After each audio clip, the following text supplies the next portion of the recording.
The waitress refused to launder money for the gang, and that night, two thugs held knives to her throat in a dark alley. But the man who sat silently every Thursday night in the corner of the restaurant wasn't an ordinary customer. They say Chicago has two kinds of nights. Nights for the rich, red wine, candlelight, laughter echoing in warm restaurants. And nights for everyone else, cold rain, dark alleys, and the silence of someone who knows no one will come to their rescue. Nora Vale lived in the second kind of night for 25 years, and she thought she'd gotten used to it, until a man emerged from the shadows and changed everything. Like and comment the city you're watching so I know how far this story has progressed. Stay tuned to the end, because this is a story you won't guess the ending of. The rain came in sideways that night, the kind that didn't fall so much as a tack. Sheets of cold water slamming against the tall windows of Luna Blue like something outside was trying to get in. Inside the restaurant, none of that mattered. The chandeliers burned warm and amber. The wine was expensive. The conversations were low and self-satisfied. The sound of people who had never once in their lives worried about the electricity bill or whether the landlord would actually cash the check before Friday. Nora Vale moved through all of it like she was underwater. She'd learned to do that, to exist in the middle of that world without actually touching it. Smile when smiled at, nod when the man in the Italian suit pointed at the wine list without making eye contact. Refill the water glass before it was empty so nobody had to flag her down and feel inconvenienced. She was good at her job because she was good at disappearing inside it, at shrinking herself into something smooth and frictionless. A surface other people's lives could slide across without leaving a mark on her.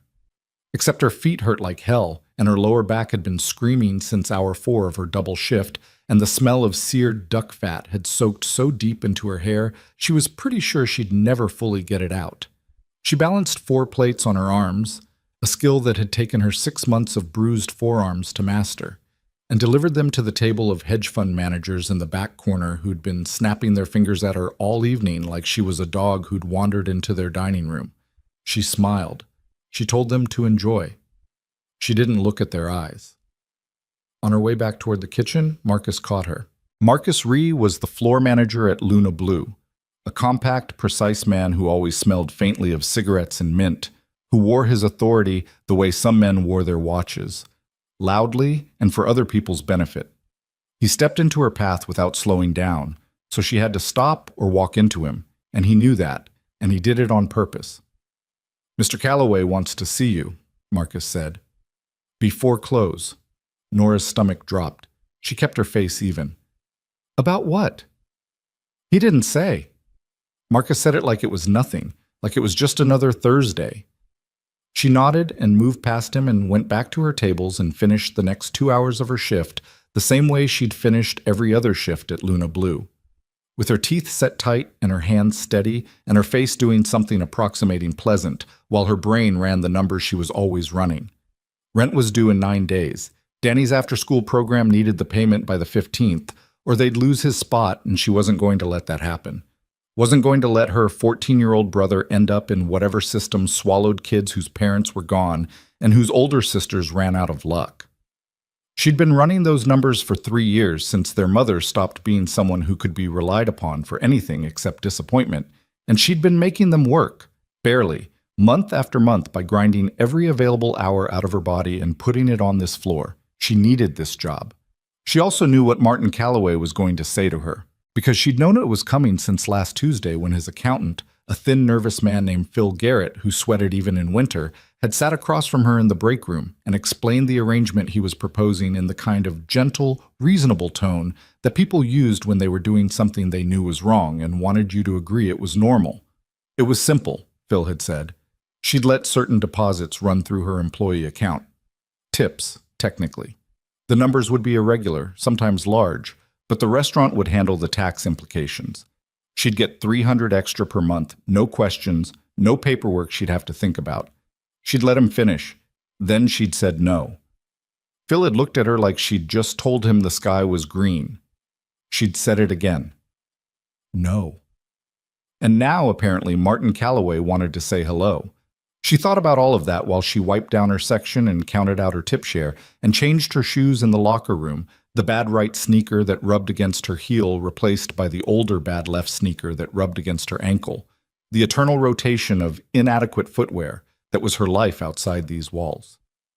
She thought about Danny, who was home right now, presumably doing homework, or more likely on his phone watching videos of people skateboarding in cities with better weather than Chicago.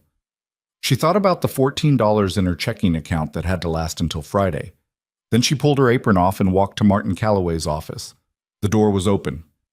Calloway was behind his desk, a broad man in his late 50s with silver hair and the particular kind of tan you only got from winter vacations in places where regular people didn't go. He had a glass of whiskey in front of him, and he didn't offer her one, which told her everything she needed to know about how this conversation was going to go. "Sit down, Nora." She sat. She put her hands in her lap. She waited. Calloway took a sip of his whiskey, set the glass down, looked at her the way people looked at something they were trying to figure out how to get rid of without making a mess. "I heard you had a conversation with Phil." "I did." "And you said no." "I did." He nodded slowly, like he was processing this, like it was a piece of data that didn't quite fit his model of how the world was supposed to work. "Nora, you're one of my best servers. You've been here, what, 3 years?" "Almost 3.5. 3.5 years. He nodded again. "In that time, have I ever asked you for anything unreasonable?" She looked at him.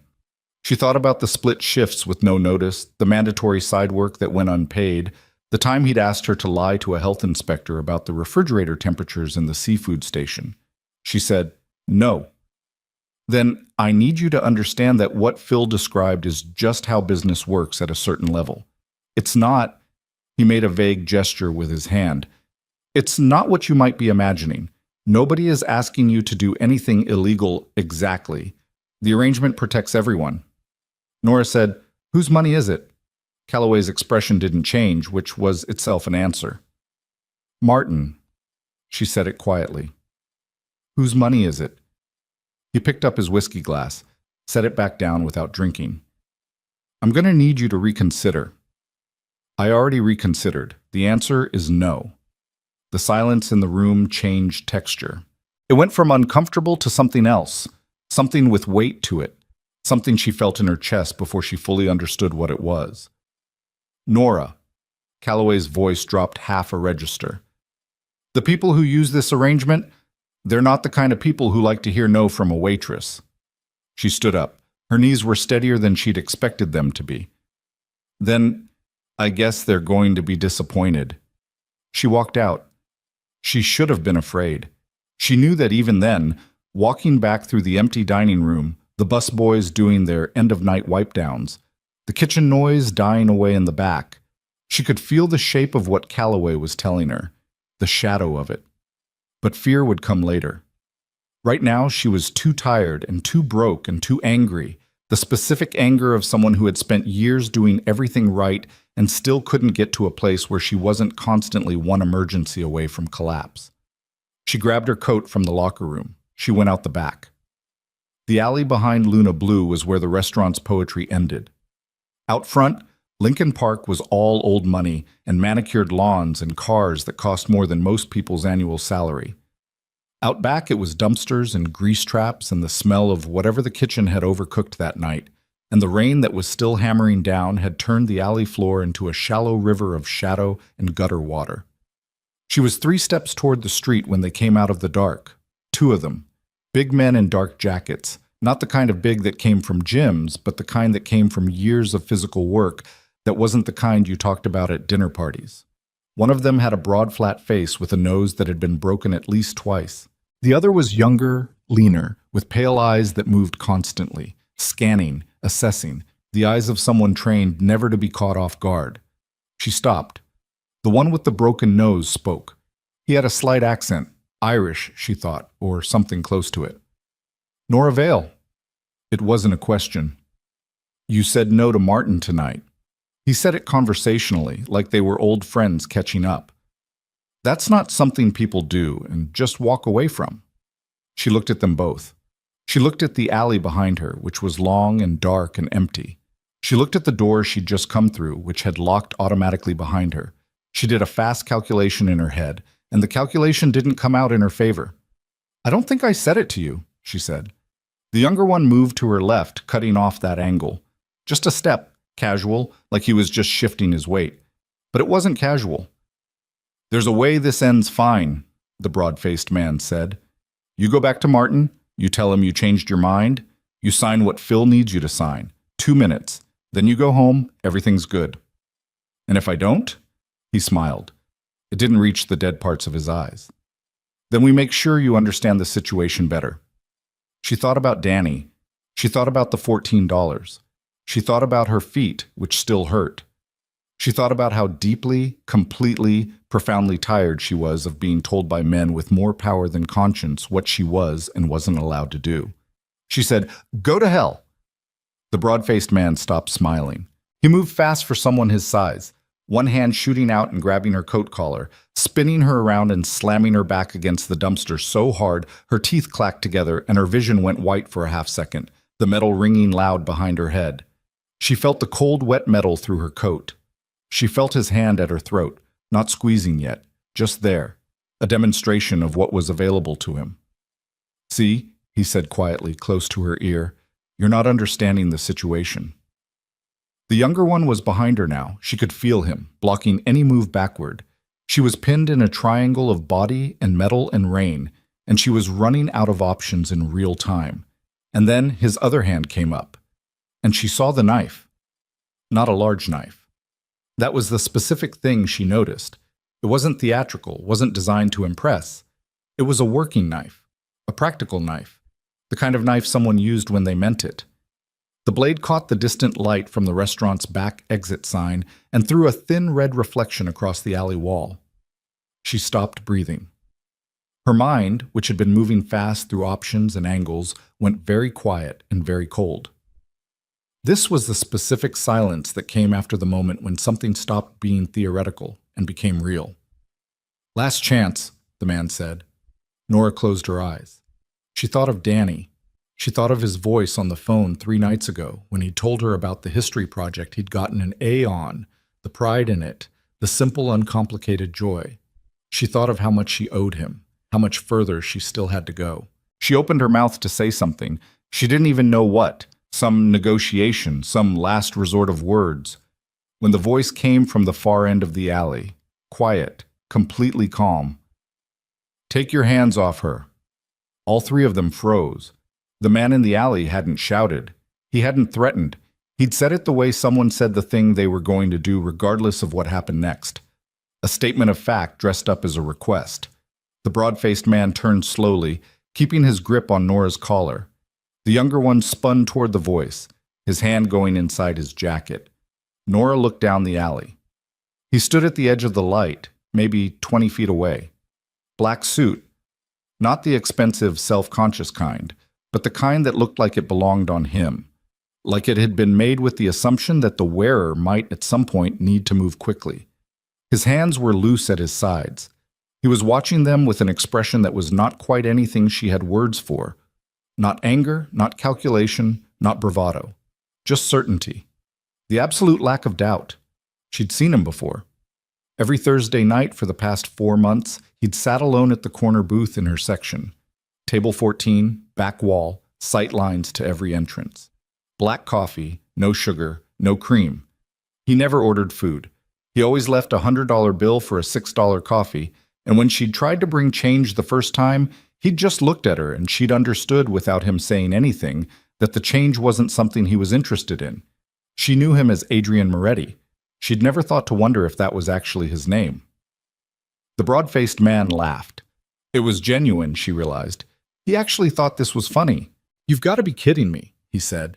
He glanced at the younger man, then back at the figure in the alley. "Pal, walk away. This is none of your business." The man in the black suit took 1 step forward, out of the edge of light and into the fuller dark of the alley. The rain was hitting him, and he wasn't reacting to it. "I'm going to say it one more time," he said. His voice was low and even. There was something underneath it that she couldn't name, some frequency that her body registered before her brain did, something that made the hair on her arms stand up even inside her coat. The broad-faced man's expression changed. It was subtle, the change, a small tightening around his eyes, a flicker of something in his jawline, and then she watched recognition move across his face. slow, then fast, like a wave. The younger man had already gone pale. "Morello," the younger one said. Just that. Just the name.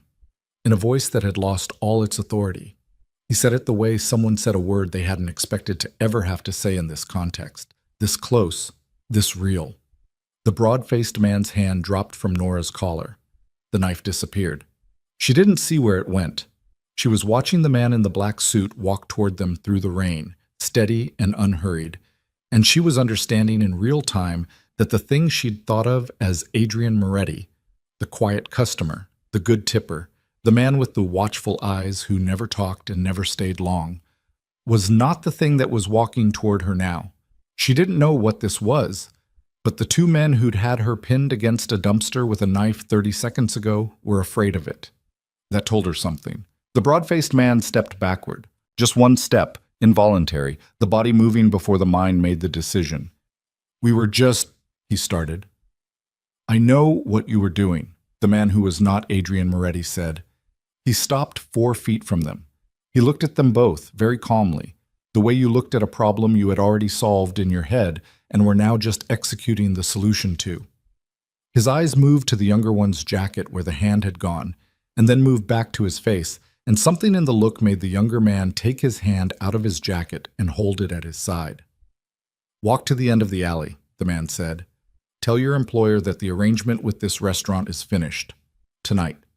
If I hear his name associated with Luna Blue again, or with anyone who works here..."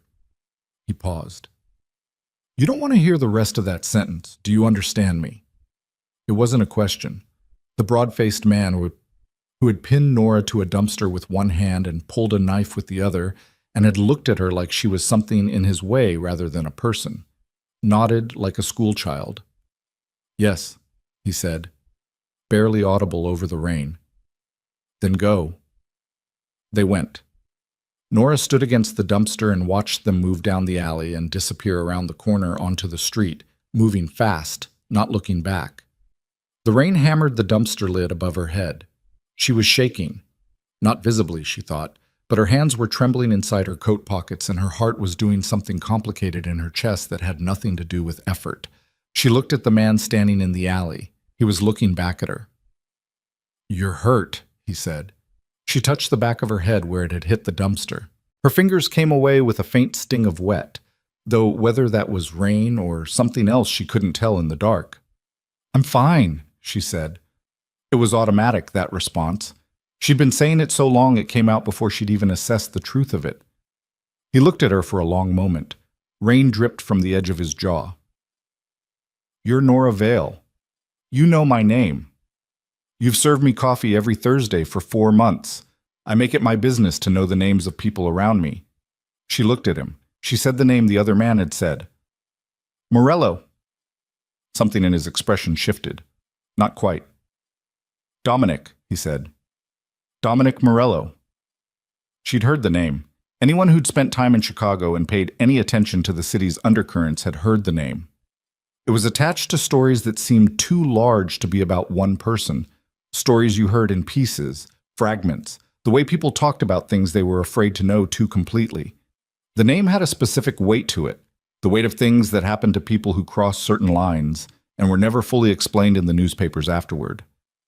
She stared at him. He was just a man, standing in the rain, a man whose presence had turned 2 armed individuals into frightened children, a man she had been serving coffee to for 4 months without knowing what he was. "You've been watching me," she said. "Yes." She didn't know what to do with the directness of that. "Why?" He was quiet for a moment, then, 3 weeks ago, the dishwasher, the girl with the braids. Nora went still. She knew exactly what he meant. 3 weeks ago, a Saturday night, the kitchen had been running hot, and the prep cook, a man named Garza who drank and got mean about it, had backed one of the teenage dishwashers into the corner by the mop sink and started in on her in a way that Nora had heard from across the kitchen and recognized immediately, because she had been on the receiving end of exactly that kind of voice before, the kind that was quiet so nobody else would hear it, but was built entirely out of cruelty. She'd walked across the kitchen. She'd stepped between them.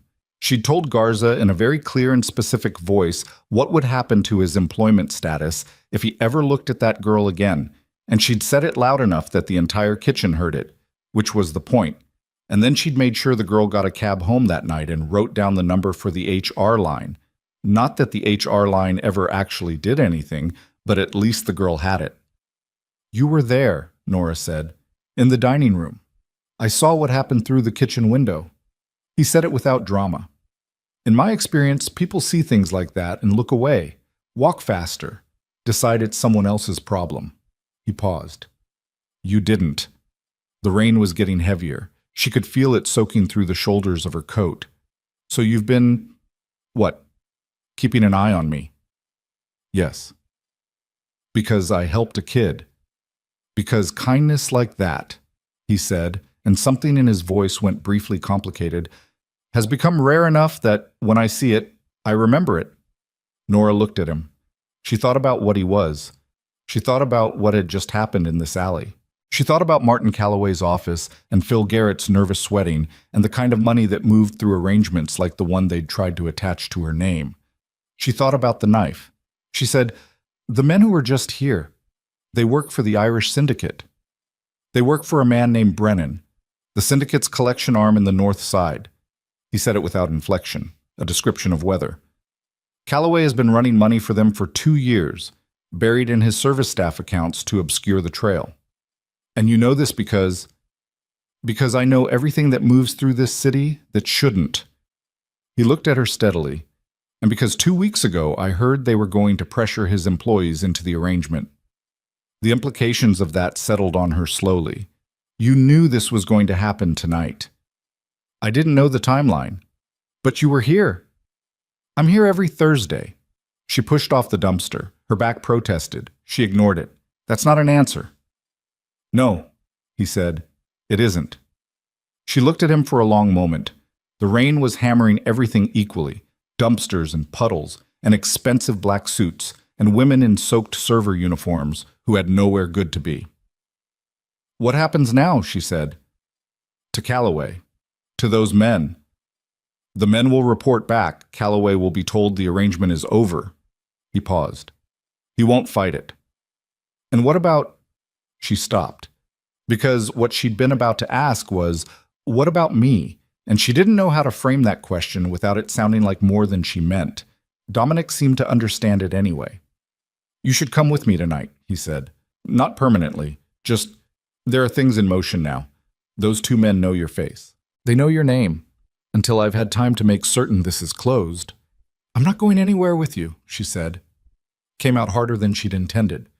He looked at her steadily, not offended, not surprised, just patient in a way that had a kind of gravity to it. "I understand that," he said. "You're a mob boss."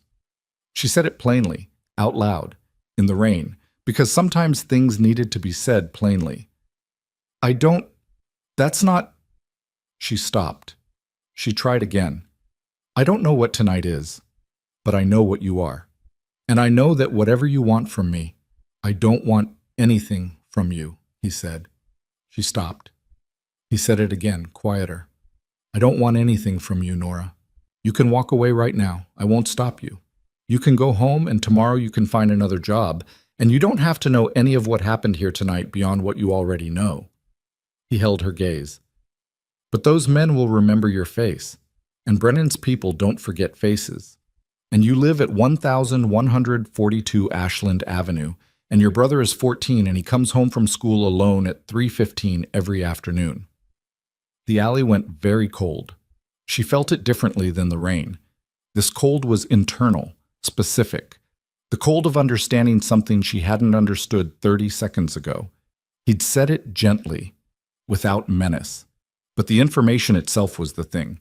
The bare fact that he knew it, that it could be known, that the world was structured in a way that made it possible for a man standing in an alley to recite her brother's schedule to her.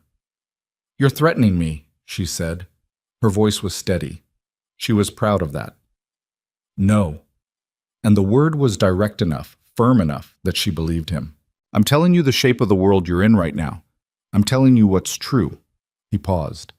"I can make you safe. And your brother safe. I can close this, all of it, Calloway? Brennan? The arrangement they wanted to put your name on. I can close it in a way that means you never have to think about any of this again." He looked at her. "But not if you walk away right now." She stood in the rain in the alley behind the restaurant where she'd spent 3.5 years of her life disappearing into the furniture, and she thought about $14 in her checking account and Danny's 3:15 walk home, and the knife that had appeared in the dark and then disappeared again, and the two men who had seen her face. She thought about what she was about to do. She thought about how different it looked from the outside versus the inside. How from outside this would look like a woman in a desperate position making the only move available to her, and how from inside it felt like something else, something she didn't have clean language for yet, some combination of exhaustion and calculation, and something that might have been, underneath everything else, the faintest ember of something that was almost curiosity about the man standing in front of her, who had watched her defend a scared kid through a kitchen window and decided that was worth remembering. "If I go with you tonight," she said slowly, "it doesn't mean I agree to anything else." "Correct. And Danny stays where he is. His routine doesn't change. Nobody goes near him." "That's already true."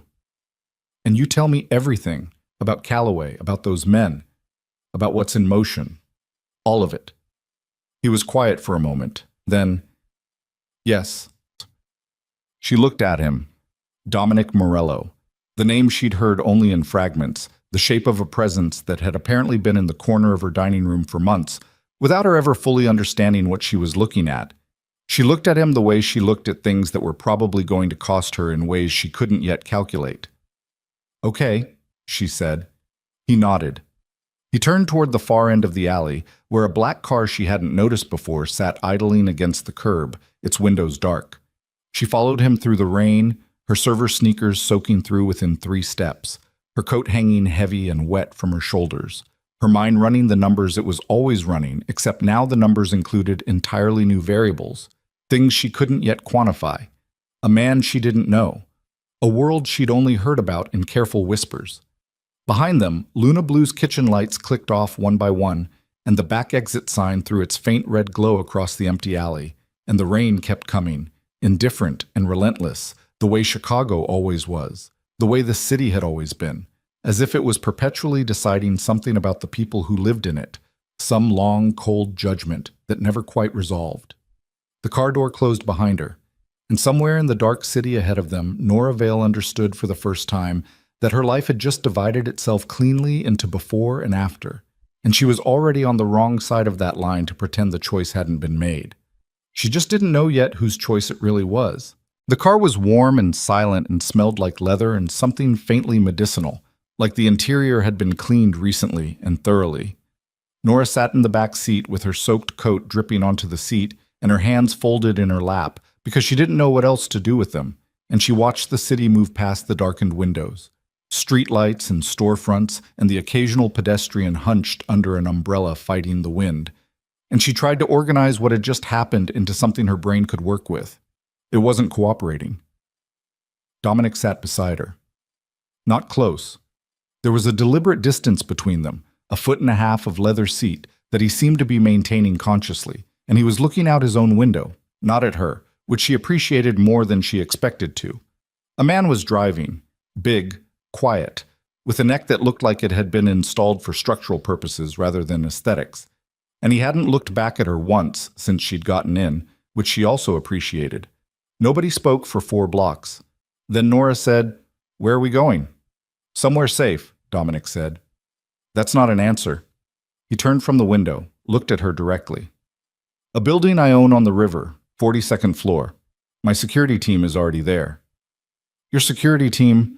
She said it back to him to see how it sounded coming out of her own mouth. It sounded exactly as surreal as it was. "How many people know I'm in this car right now?" "3. Marcus, who drives. 2 men who are already at the building." He paused. "And now you." "Not Calloway?" "No." "Not the men from the alley?" "No." She nodded slowly.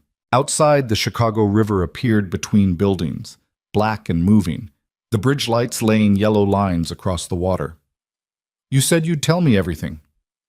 "I will. Start now." He looked at her for a moment, assessing something she couldn't read. Then he turned slightly in the seat so he was angled toward her, not fully facing her but not looking away either, and he talked.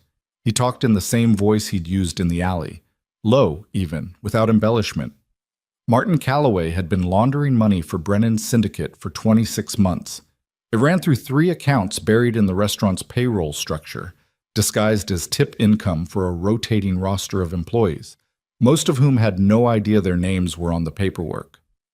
Phil Garrett managed the documentation. Calloway provided the cover. Brennan's people moved approximately $40,000 a month through Luna Blue, which was modest by syndicate standards, but useful because restaurants were porous, cash-heavy, and the IRS had larger targets to worry about. Nora had been selected for the arrangement because her employment record was clean, her tips were consistently high enough that additional income wouldn't look anomalous, and she was a single woman with a dependent minor, which in Garrett's calculus made her someone who needed money badly enough to be manageable. She sat with that for a moment, the specific arithmetic of how someone decided to try to use you. And Brennan, she said, Sean Brennan, he controls the North Side rackets, collection, protection, narcotics distribution at the mid-level. He's been operating in Chicago for 11 years. Dominic's voice stayed flat. He and I have a territorial understanding, have had one for 4 years. He stays north of Diversey. I stay out of his collection business. Neither of us moves on the other's operations without negotiation. But he moved on someone in your territory tonight. He moved on you, Dominic said. She felt the weight of that sentence more than she showed. I'm not in your territory. No, he said. You're not. He looked at her steadily. But Brennan doesn't know that. She understood then, or started to. They saw you, she said. The men in the alley. They recognized you. Yes. Which means they're going to tell Brennan that Dominic Morello was in that alley protecting a waitress from Luna Blue. He didn't answer. He didn't need to.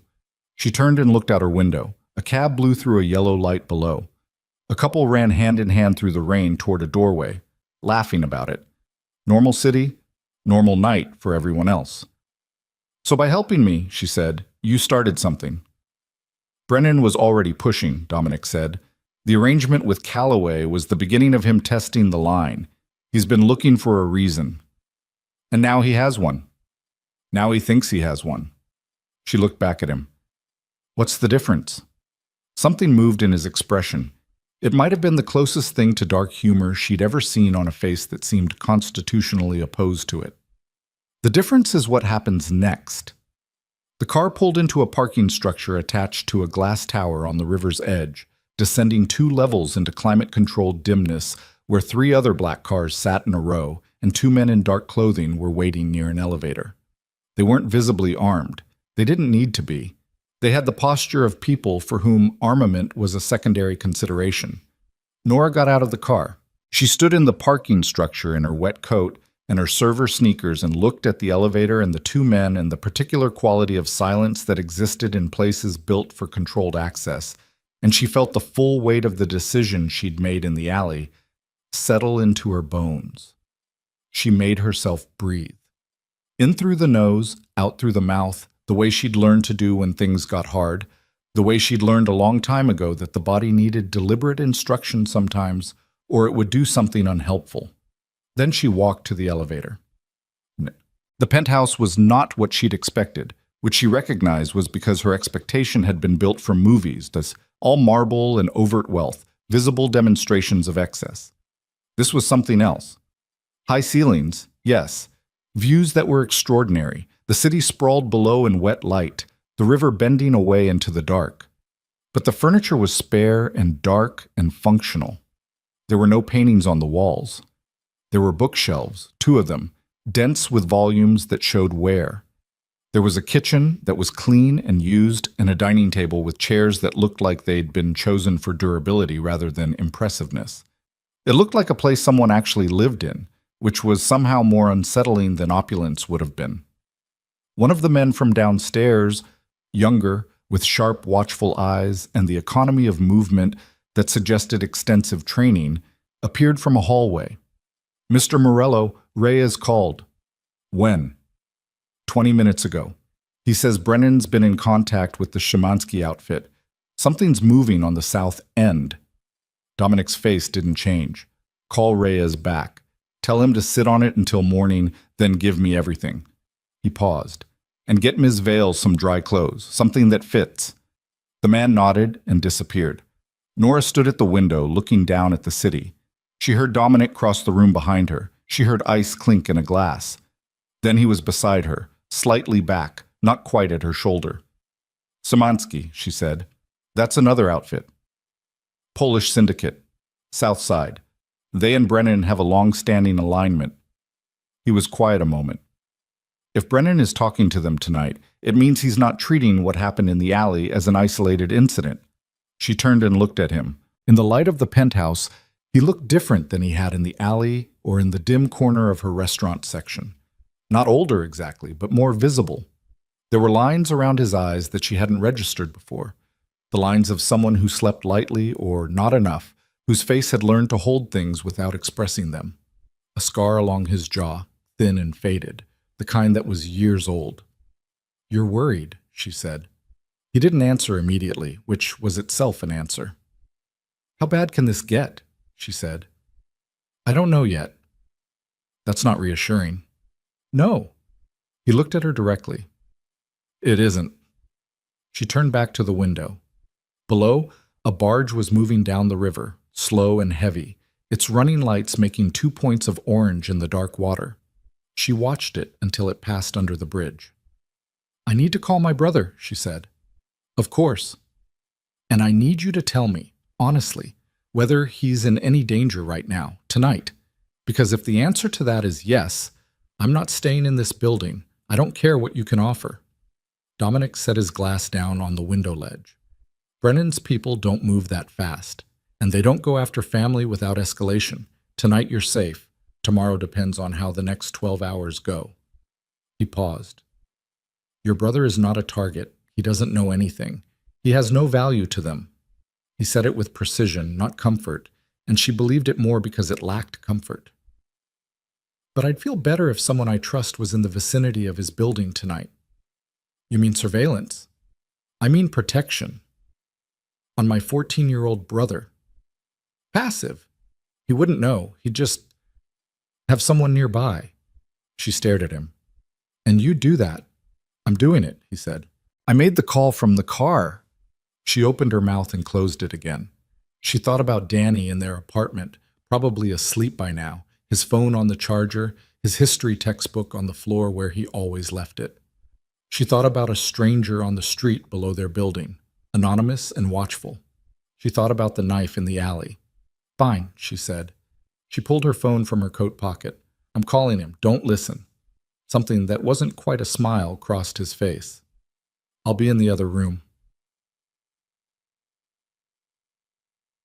Danny answered on the third ring, groggy and annoyed in the way of teenagers woken up, and she listened to his voice and felt something in her chest loosen about 3 degrees.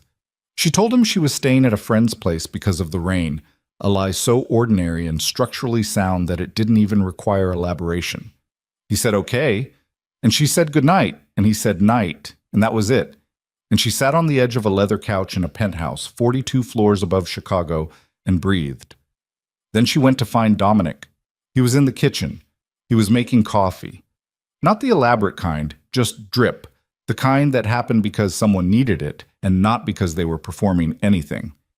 He'd taken his jacket off and rolled the sleeves of his shirt to the elbows, and there were 2 things she noticed.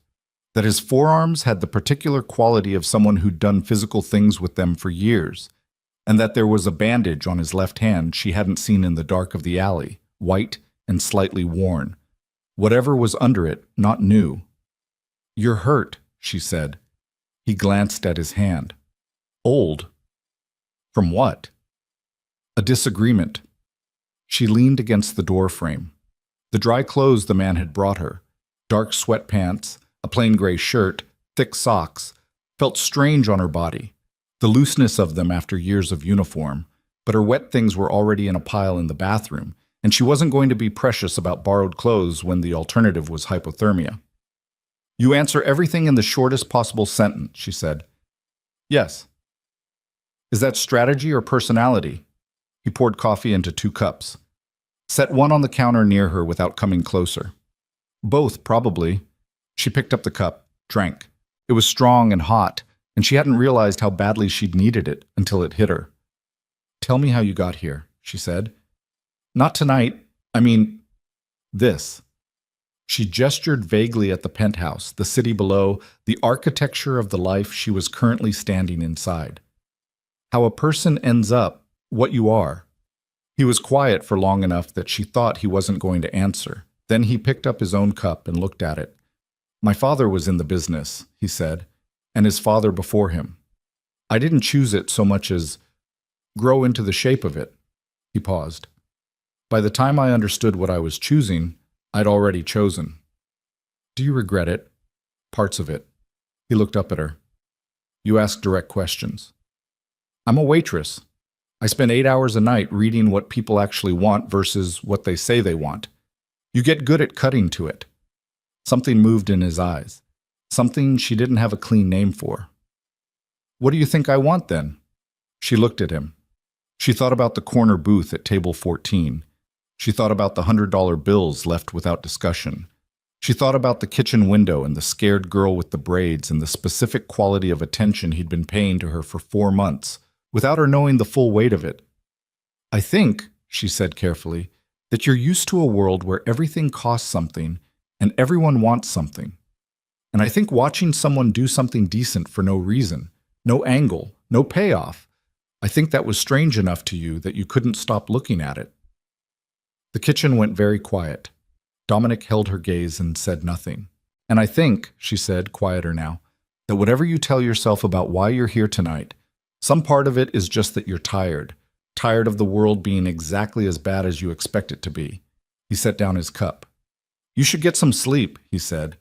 The room at the end of the hall. She watched him. That's all I get. For now, he said. Yes. She nodded. She took her coffee and went. She didn't sleep. She lay on a bed that was too quiet and too dark and too far from everything she knew, and she stared at the ceiling and listened to the rain and thought about the shape of the trap she may or may not have walked into, and whether she could tell the difference between a trap and a rescue from inside either one. At some point, the rain stopped. The city outside went from loud to just breathing. She was still awake when she heard voices in the other room. Not arguing, but urgent. The tight, clipped register of men exchanging information they didn't want to be exchanging. She got up. She moved to the door, opened it a crack. Dominic was in the main room with the sharp-eyed man, whose name, she'd gathered, was Costa. And a third man she hadn't seen before, broad across the shoulders, with a close-cropped beard and the particular stillness of someone delivering bad news and waiting to see how it landed. When? Dominic said. Hour ago, the broad man said. Brennan pulled Calloway out of his house. Not rough. He went willing, but he took everything, laptop, the filing cabinet, from his home office. He's closing the documentation trail. Looks like it, which means he's not expecting Calloway to need it anymore. She felt the sentence land in her stomach like something cold. Costa said, if Brennan burns Calloway, then we lose the documentation connecting Brennan to Luna Blue, Dominic said, and we lose the only person who could testify to the arrangement. He was quiet for a moment. Where's Garrett? Gone, the broad man said. Wife says he left with a bag 3 hours ago. Told her it was a business trip. Dominic's jaw tightened. It was the first visible crack in the surface composure she'd seen. Okay, he said. Pull Reyes in from the south end. I want eyes on Brennan's Wicker Park property and the warehouse on Elston. If he's moving people tonight, I want to know before he completes it. He paused. And nobody moves without my word. Nothing happens tonight without my specific instruction. The broad man nodded and left. Costa hovered. Dominic turned and saw Nora standing in the doorway.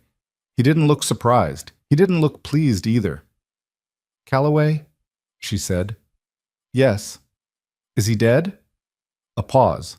The kind that was its own answer but was trying to be something kinder. I don't know yet. She walked into the room. She was barefoot on the dark hardwood, and the city outside was beginning to show the very first gray edge of pre-dawn at the horizon, that almost light that wasn't light yet, just the suggestion that darkness might be temporary. "This is my fault," she said. "No." I said no to Calloway. "That started this chain." "Brennan was already in motion," Dominic said, firm. "Calloway was already in his pocket. Whatever happened to Calloway tonight would have happened in 3 months or 6 months or a year, when he stopped being useful. You didn't cause this. But me being here, you being seen in that alley, that accelerated it." He didn't argue with that. She respected him for it. She crossed to the window. The city below was starting to differentiate itself out of darkness. Shapes emerging, the specific gray of early morning before color returned to things. She pressed 2 fingers against the cold glass. "There were employees at Luna Blue," she said. "Other servers, kitchen staff. If their names are on documents like mine was almost on. I know. Can you protect them?" "Not all of them, not fast enough." He came to stand beside her, not quite at her shoulder. "If Brennan burns the documentation tonight, there's nothing that connects his money to anyone. The employees become irrelevant to him. That's actually the safer outcome for them. And the less safe outcome is that he decides the documentation is a liability, but the witnesses are a bigger one." She turned and looked at him. In the early morning dark of the penthouse, his face was very close to exhausted. Not the performance of tiredness, but the real thing, the deep cellular kind that lived under the surface of people who operated under sustained pressure. "What do you need?" she said. He looked at her. "I'm not asking to be involved," she said. I'm asking what you need, because I've been standing here receiving information and being managed, and that's fine. You're doing what you think is right, but I'm not good at being passive. I'm not built for it. So tell me what is actually happening and what you actually need, and let me figure out if there's anything I can do that's useful." Costa, who had been hovering near the kitchen, made a small sound that might have been surprise and then thought better of continuing it. Dominic held her gaze for a long moment. "I need the original account documents from Luna Blue's payroll system," he said. "The ones Garrett set up but didn't file through corporate, the working copies. He'd have kept them on site because Calloway was paranoid about cloud storage." "In the office," she said immediately. "Yes." "Filing cabinet behind Calloway's desk. Left drawer, bottom. He keeps it locked, but the key is on the same ring as the kitchen master, which hangs on a hook inside the expeditor station because he's too cheap to have a proper key management system." She paused. "I know because 6 months ago I had to get into that cabinet to pull a health department certificate while he was out, and Marcus couldn't find the spare." The room was very quiet. Costa looked at Dominic. Dominic looked at Nora. She said, "If Brennan hasn't been to the restaurant yet, those documents are still there. And I still have my employee key card.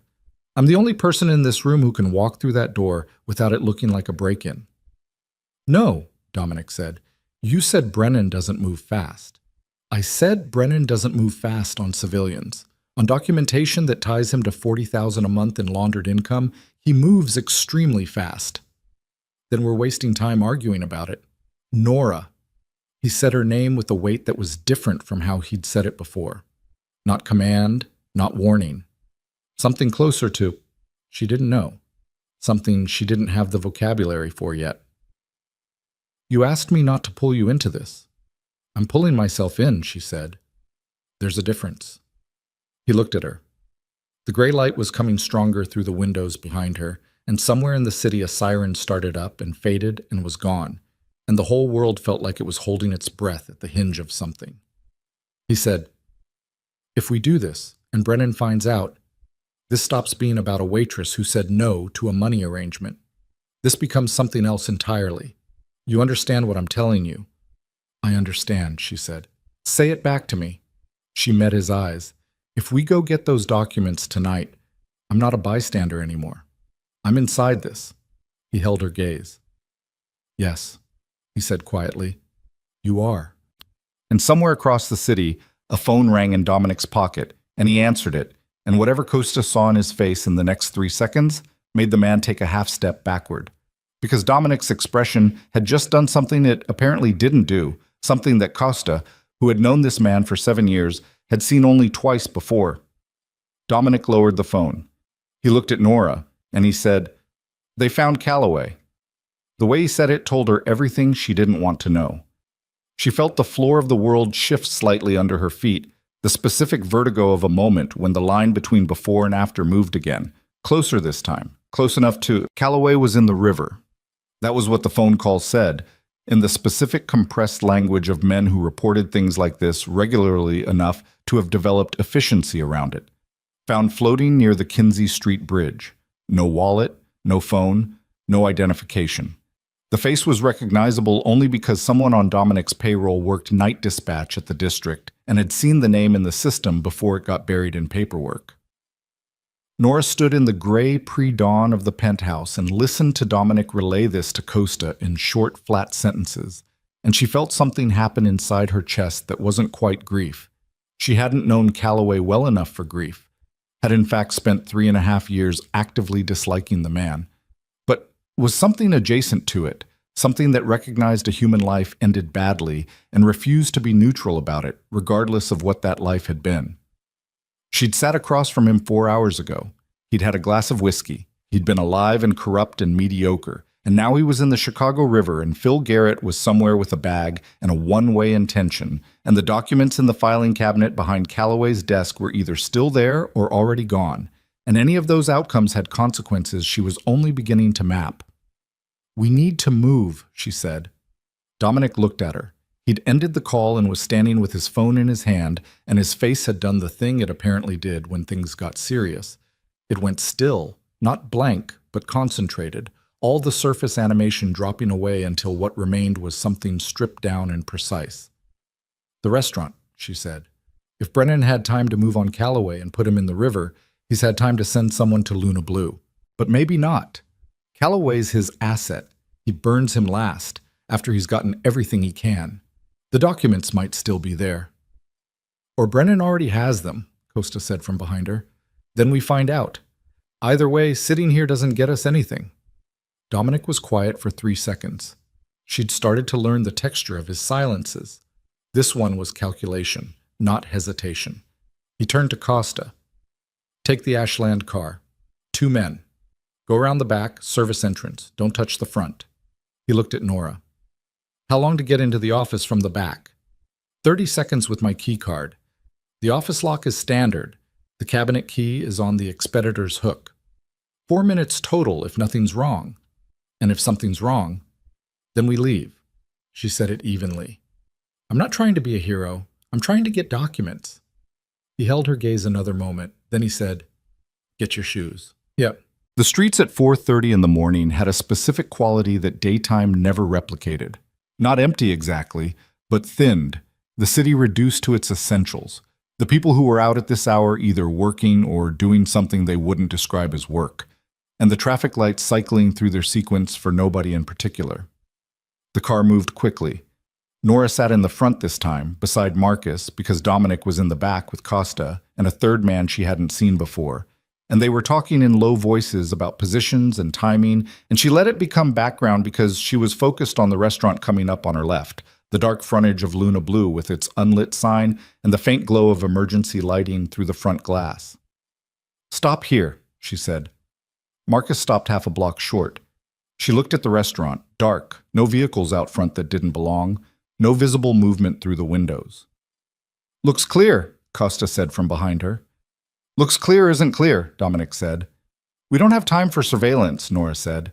"If Brennan's people are inside already, my keycard will show up in the entry log, and we'll know it's been accessed. If it hasn't been accessed since close tonight, we're probably first." "Probably," Dominic said. "I know." She looked at him over her shoulder. "That's the margin we have." He held her gaze, then, "Costa goes in with you. He stays at the back entrance. You go to the office alone. Any staff cameras will show you as an employee doing an off-hours check, which is explainable. Costa on camera is not." "Okay." "You have 5 minutes from the moment that keycard touches the reader. Not 6, 5. She nodded. She opened the door. She opened. The alley behind Luna Blue was different at 4 in the morning than it was at 11. The dumpsters were the same. The grease smell was the same.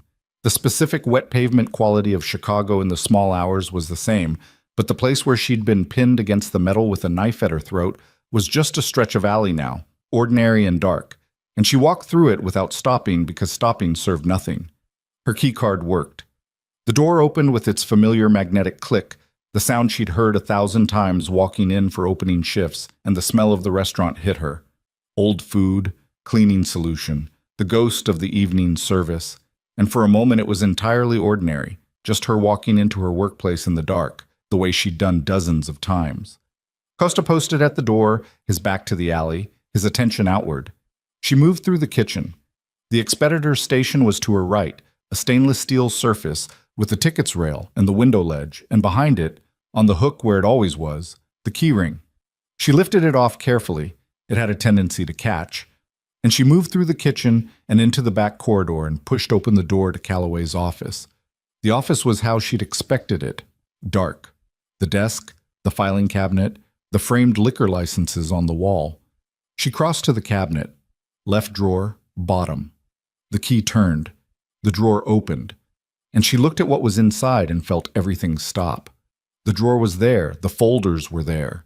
But the folder that should have been at the back, fat manila, labeled Payroll Archive, Q1 to Q3, in Garrett's precise handwriting, the folder she'd seen when she'd retrieved the health department certificate 6 months ago, the folder that had been thick with the particular kind of paperwork that people created when they were building a paper trail they could later need. That folder was thin.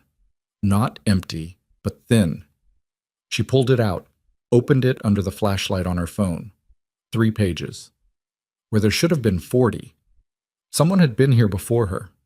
Not tonight. The dust pattern around the drawer's edge was undisturbed, the kind of undisturbed that took more than hours.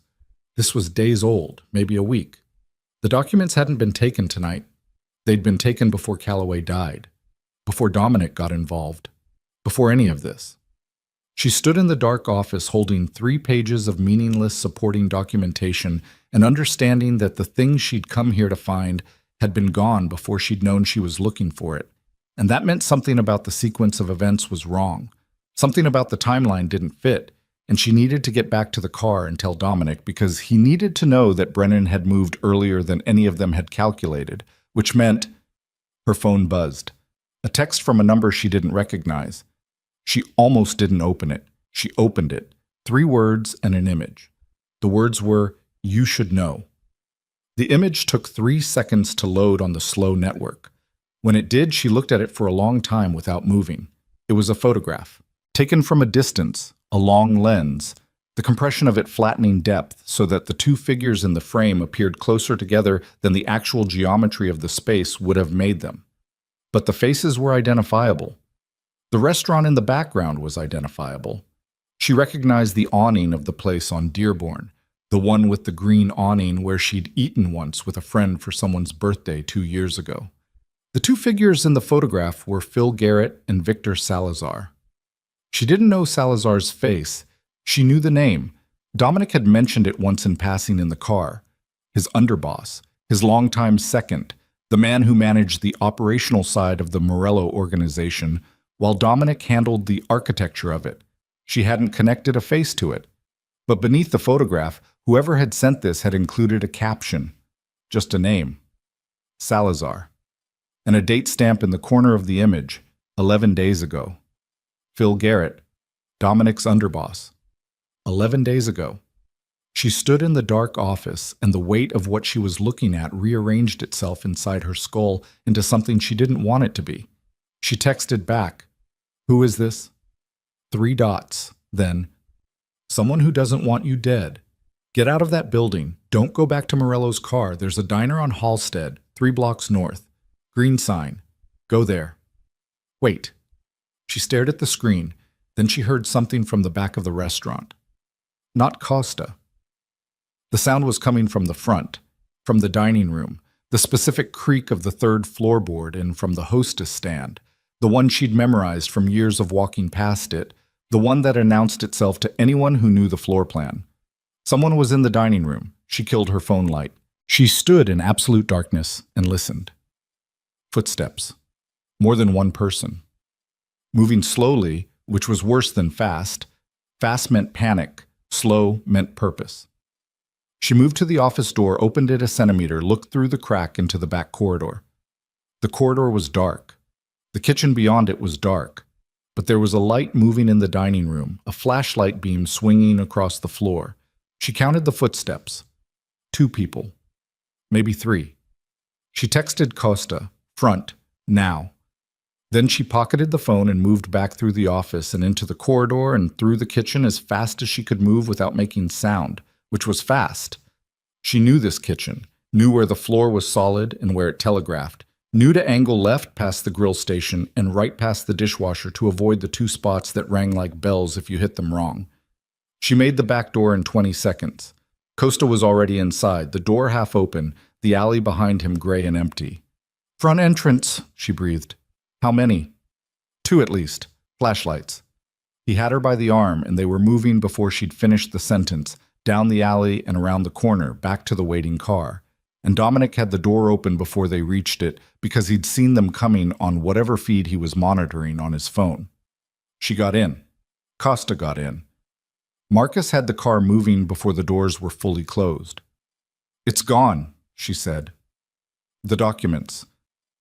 They were taken days ago, not tonight." She watched Dominic's face process that. "Days," he said. "A week, maybe more. The dust around the drawer." She stopped. She looked at him. "I got a message, while I was in the office." She showed him the phone.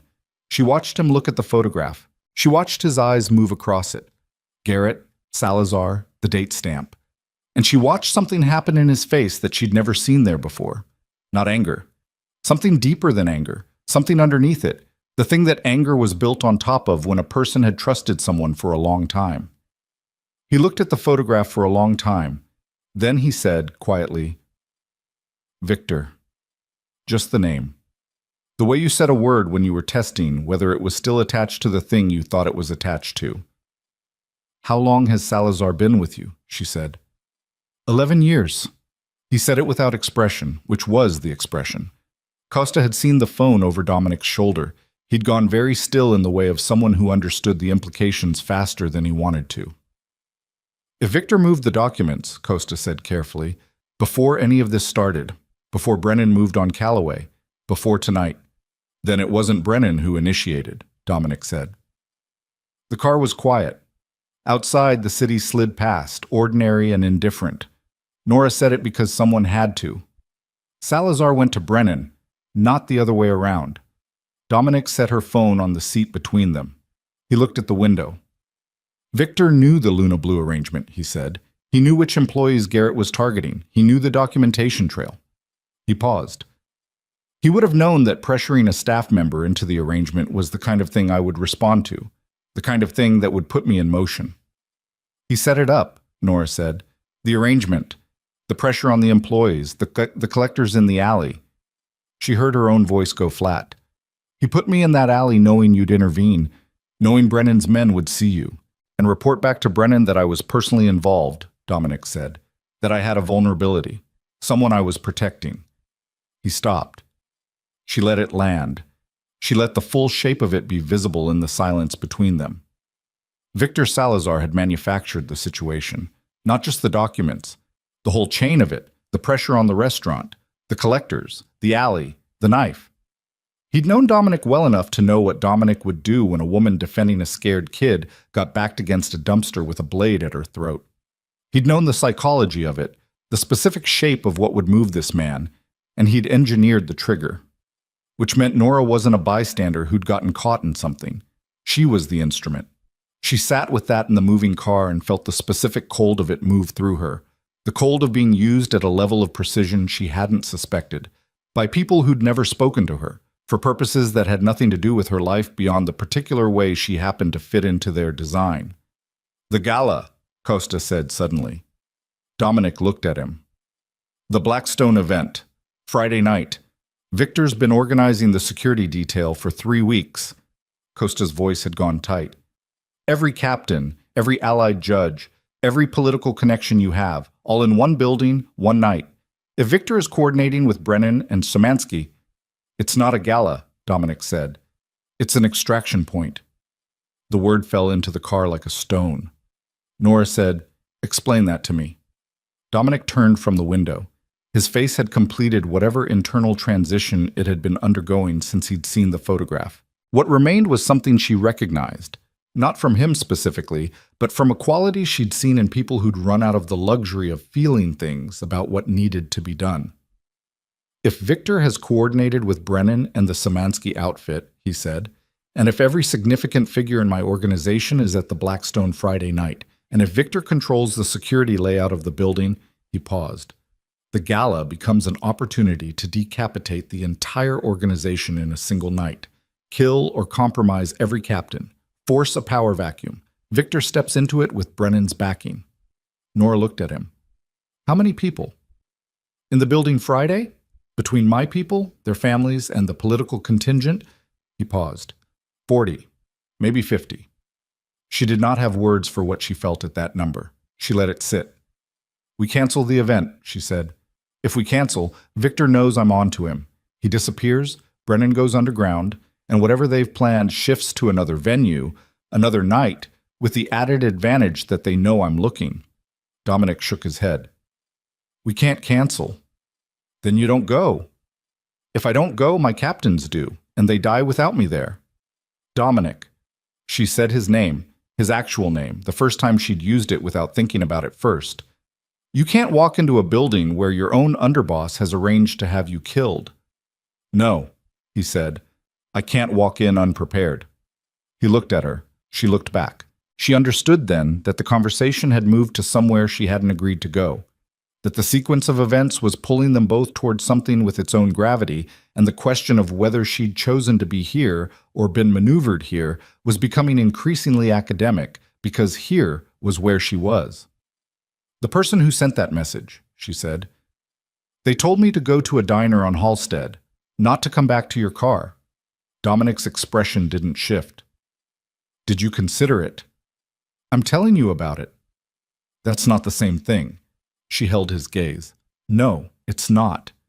Costa said from the front, "We need to figure out if that contact is a resource or a setup." "It's a resource," Nora said. "If they wanted to direct me into something, they wouldn't have shown me the photograph first. The photograph was the proof. Something to make sure I believed the rest of it." She paused. "Someone inside your organization knows about Salazar and wants you to know."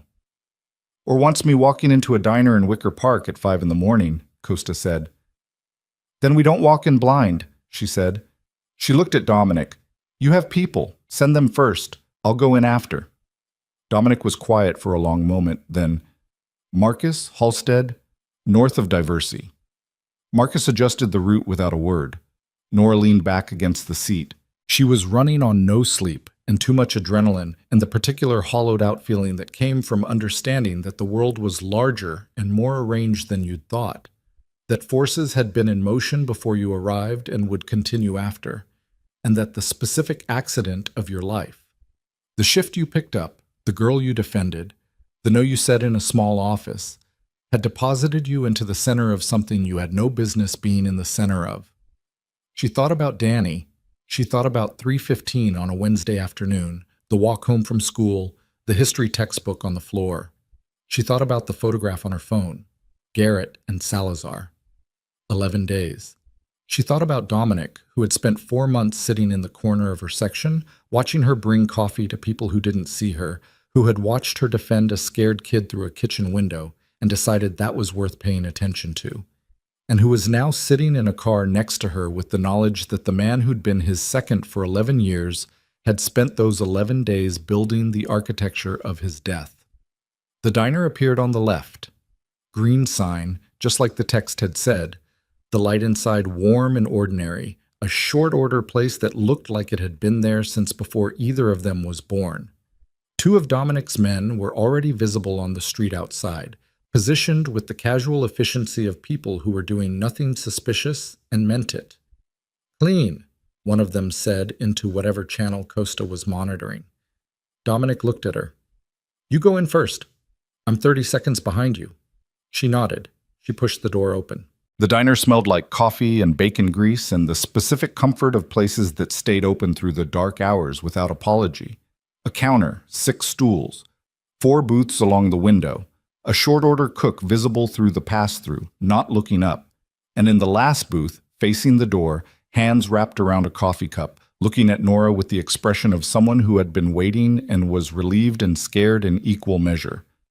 Phil Garrett. She stopped. He looked terrible. He'd been crying recently, or something close to it. His eyes were red-rimmed and the skin around them was swollen in the specific way of sustained fear rather than simple tiredness. He'd changed clothes since she'd last seen him, but he had the look of someone who'd been in the same psychic space for days, something that living in different clothes didn't fix. "Sit down," he said. His voice was barely above a murmur. "Please. I know what it looks like. Please sit down." Nora stood at the end of the booth and didn't sit.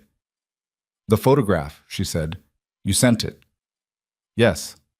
"You were meeting with Salazar 11 days ago." "Yes." His hands tightened around the coffee cup. "Because 11 days ago he came to me. He told me what he was planning. He told me what my role was supposed to be." He swallowed. "I was supposed to set up the employee accounts, provide the documentation, create the paper trail that connected Morello's organization to the laundering operation so that when Brennan and Shemansky made their move, there was enough evidence to ensure that even if Morello survived." He stopped. "He'd have nothing left," Nora finished. Garrett nodded miserably. "But you didn't do it," she said. "You took the documents out of the filing cabinet." "I took my copies. I left enough that the drawer looked full until someone looked closely. I was trying to—" He made a helpless gesture. "I was trying to buy time. I didn't know what to do. Victor is not someone you say no to and then walk away from. I've been sitting in a motel in Oak Park for a week trying to figure out who I could tell this to, who wouldn't just make it worse." Nora looked at him. She believed him. She didn't particularly want to. It would have been cleaner not to. But his fear was too specific, too detailed, too physical to be performed. The diner door opened behind her. Dominic walked in. Garrett looked up and went the color of old chalk. Dominic crossed the diner in 6 steps and stood at the end of the booth and looked down at the man who had been laundering money through his acquaintance's restaurant and who was now sitting in a fluorescent-lit booth at 5 in the morning with everything he knew written across his face. Garrett said, "I can give you everything. The timeline, the coordination between Victor and Brennan, the layout for Friday night." His voice was shaking, but there was something underneath the shake that was holding. The specific grip of someone who decided that the only card they had left was the truth, and they were going to play it. "Victor has people inside the Blackstone already. Staff placements. 4 men in the catering service, 2 in building security. He has a window on the 14th floor reserved for a shooter that Brennan's bringing in from outside the city." He paused. "And he has a contingency. If the primary plan fails, if Morello gets out—" He looked at Nora. She felt it coming before he said it. "The contingency is her brother," Garrett said. The diner went very quiet around her. The cook in the back was moving, the coffee machine was cycling, the city outside was doing what it always did. All of it continued, indifferent. "Danny," she said. The name came out of her mouth and it sat in the diner like a physical thing, like something with weight and edge, and for 3 seconds nobody moved. Then Nora was on her feet. She didn't decide to stand. Her body made the decision before her brain finished processing the information, the specific animal response of something threatened in the direction of the thing it was protecting, and she was standing at the end of the booth with her hands flat on the table and her heart doing something violent in her chest that had nothing to do with rhythm. "Where is he?" she said. Garrett flinched. The contingency isn't active yet. Victor hasn't moved on it.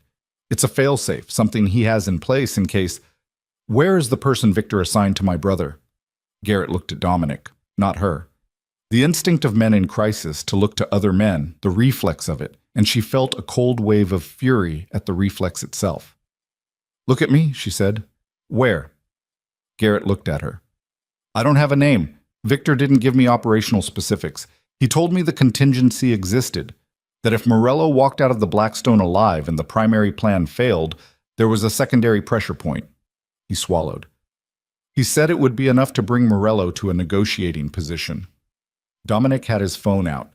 He was already talking, low, fast, The specific cadence of someone issuing instructions they needed followed immediately. She caught fragments. Ashland. The building. Now. Don't approach. Don't make contact, just be there and report anything that moves. He lowered the phone and looked at her. My man was already in the area, he said. He's been there since last night. Danny is asleep. The building is quiet. He held her gaze. He's safe. She breathed. In through the nose, out through the mouth. She made herself do it twice before she trusted her voice. For now, she said. For now, Dominic said. He didn't insult her with more than that. She sat back down. She looked at Garrett, who looked like a man who'd been carrying something too heavy for too long and had just set it down in the worst possible place. She thought about what she needed from him versus what she wanted to do about what he'd just told her, and she separated the two things with some effort. The layout, she said. The Blackstone. Tell me everything Victor told you. Garrett talked for 11 minutes. She counted. He talked about the floor plan Victor had walked him through, the security checkpoint modifications, the catering staff who were Brennan's people in white shirts, the two men embedded in the building's overnight security rotation who would disable the elevator banks on floors 12 through 16 at a specific signal. He talked about the shooter on 14, a man brought in from Detroit whose name Garrett didn't have, but whose presence had been confirmed through a payment he'd processed himself, routed through 3 shell accounts, because that was the kind of thing Garrett did. That was his value in this architecture. He talked about the timing. The speeches were scheduled for 9:15. The main ballroom lights would go down for a video presentation at 9:40, and in that window of reduced visibility and maximum density of bodies, Brennan's people would move. He talked, and Nora listened, and beside her Dominic sat absolutely still, the stillness of someone who was simultaneously receiving information and doing something internal with it that didn't show on the surface. When Garrett finished, Dominic looked at Costa, who had come in and taken the stool at the counter nearest the door. Get him somewhere clean, Dominic said. Not one of ours. Something Victor doesn't have an address for. Costa nodded. He looked at Garrett. Let's go. Garrett stood. He looked at Nora. He looked like he wanted to say something that wasn't an apology, but was shaped like one. And she didn't have room for it right now, not with Danny's name sitting in the center of her chest like a coal. She didn't give him the opening. She looked away until he was gone.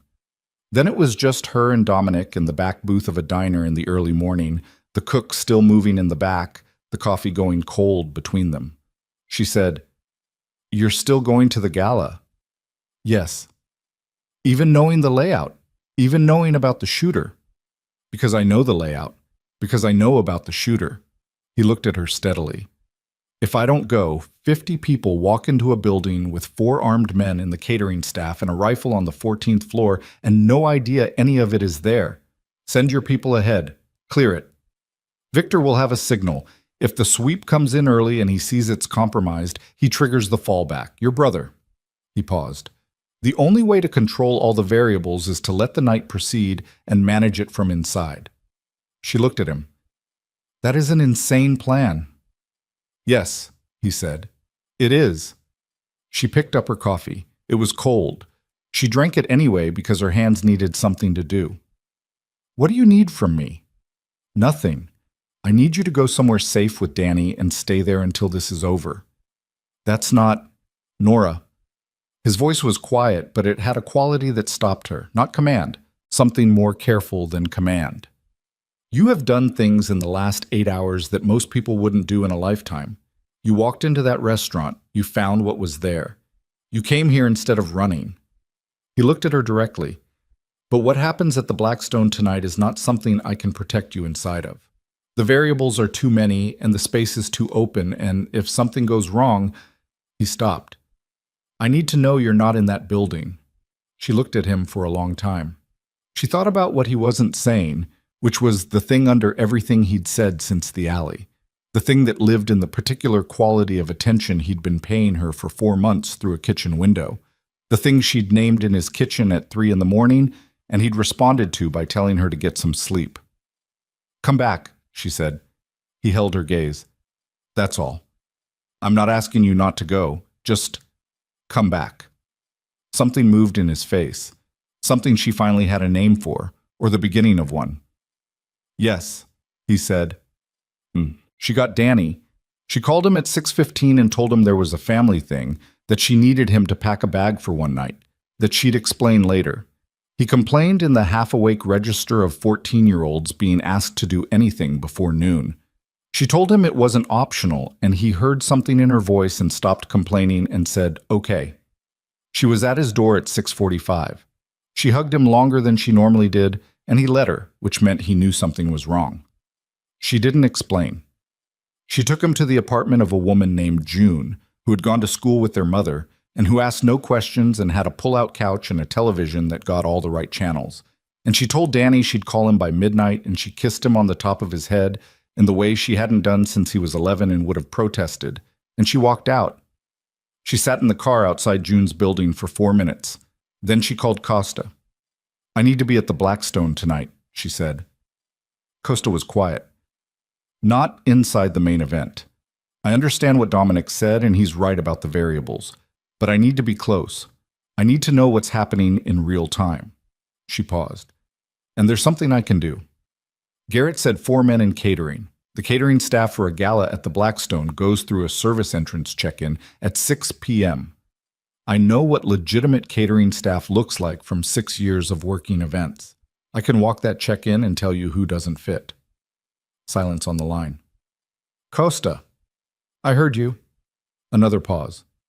"Don't tell Morello, not until you're already positioned." Agreed. 6 p.m., service entrance on Balbo. "I'll have someone meet you." She hung up. She sat in the car. She thought about Danny on the pull-out couch watching television, safe and annoyed and completely unaware of the specific geometry of the night that had led to his current location. She thought about a shooter on the 14th floor of the Blackstone Hotel. She put the car in drive. Cheb. The Blackstone stood on Michigan Avenue with the particular self-assurance of buildings that had been there long enough to have outlasted every drama ever staged inside them. Its limestone facade caught the last of the afternoon light as Nora walked the service perimeter at 5:30, dressed in the plain dark clothing Costa's contact had left for her. Nothing that read as formal, nothing that read as operational, just clothes a person wore when they needed to be overlooked. The service entrance was on Balbo, down a ramp to the basement level, where the kitchen and laundry operations lived. She stood at the corner and watched the catering staff check in from a distance, the line of people in white shirts and black pants filing through a security checkpoint manned by 2 hotel staff. Costa's man, a young woman named Reyes, whose last name apparently did double duty in this organization, appeared at her shoulder. 4 targets, Noir said quietly. Which 4, I don't know yet. Give me 10 minutes watching the line. Reyes didn't argue. She had binoculars in her coat, which she offered. Nora took them. She watched. Legitimate catering staff had a particular physical language, the ease of people who'd done this specific job enough times that the body stopped announcing it. The way they handled their equipment cases, the way they talked to each other in the line, the comfortable shorthand of colleagues, the way their eyes moved inward, focused on the logistics of the job ahead, not outward. She found the first one in 6 minutes. A man near the middle of the line, broad through the chest in a way that the white shirt was struggling to accommodate, whose eyes were doing the thing that gave it away. Moving across the perimeter, clocking positions, the specific outward vigilance of someone who was not thinking about whether the endive salad course was going to be plated correctly. She found the second one 30 seconds later, from the way the first one glanced briefly at the third person ahead of him in line, and then deliberately looked away. The overcorrection of people trying not to acknowledge knowing each other. 2 confirmed, she murmured, working on the other pair. She found them. 4 minutes. The fourth one was good, moved well, had the body language mostly right, but he touched his left side once, just once, when someone behind him shifted unexpectedly, the automatic check of something that shouldn't have been there. She described all 4 to Reyes. Heights, positions in the line, identifying details. Reyes relayed it to Costa in 20 words. Good, Reyes said. We have them. And the shooter. Team's on 14. There's a room registered under a shell company. They're working on access. Working on or have? Working on. Nora looked at the Blackstone's upper floors, the limestone and the dark windows and the flagpoles along the roofline. Somewhere in that building, people in good clothes were arriving for an evening they didn't know was a kill box, handing their coats to staff who meant to murder them. Her phone buzzed. Dominic, I know you're here. Don't argue with me about it. Stay with Reyes. Do not enter the building under any circumstance. I mean this. She stared at the message. Then, I found your 4 catering staff. A pause. I know, Costa told me. That's why I'm not arguing. Another pause. Thank you. She put her phone away. At 8:47, 3 things happened in sequence fast enough that the sequence itself was hard to track in the aftermath. The first, Reyes got a call from the team on 14. The room was accessed. The shooter was not there. The rifle was mounted, positioned, aimed at a specific angle toward the ballroom's main window 3 floors below. But the man who'd traveled from Detroit to operate it was not in the room, which meant he was somewhere else in the building, which meant the plan had a component Garrett hadn't known about. The second, Costa's voice came over Reyes's earpiece, clipped and hard. The 4 catering staff had been isolated before reaching the main ballroom, 3 of them neutralized in a service corridor on the 2nd floor by Dominic's people who'd been in position for 2 hours. But the 4th, the good one, the one who'd touched his side, had made a different route and wasn't where he was supposed to be. The 3rd, Nora's phone rang. Unknown number. She answered it because she'd been answering unknown numbers all night. A voice she didn't recognize. Male, flat, unhurried. Ms. Vale, there's something you should see. Main service corridor, ground floor. Come alone. She said, Who is this? Someone who has a man with a gun pointed at Dominic Morello's back and would prefer not to use him. Come alone. 2 minutes. The line went dead. Reyes was talking into her earpiece. Nora looked at her. She thought about telling Reyes what she'd just heard, and she thought about what would happen if she did. The chatter, the relay, the 30 seconds of coordination, and whatever was waiting in that service corridor making the decision that the window had closed. She walked toward the service entrance. Reyes grabbed her arm. Hey, tell Costa the 4th one is in the main service corridor ground floor, Nora said. Tell him I'm going in to verify. Tell him 2 minutes. You can't go in there. 2 minutes, Nora said. She pulled free and moved. The service entrance was unguarded at this hour. The check-in was long past and the staff were deployed upstairs. She went through the basement level, the long fluorescent corridors that smelled like industrial cleaning supplies, and the heat from the kitchen that was still running at full capacity for an event that might not reach its dessert course. She found the main service corridor. It was long and wide, built for the movement of equipment and large-scale catering infrastructure, concrete walls and overhead pipes, and the mechanical hum of the building's systems. There were carts along one wall, a linen rack, the kind of corridor that existed in the body of buildings so the glamour upstairs could function.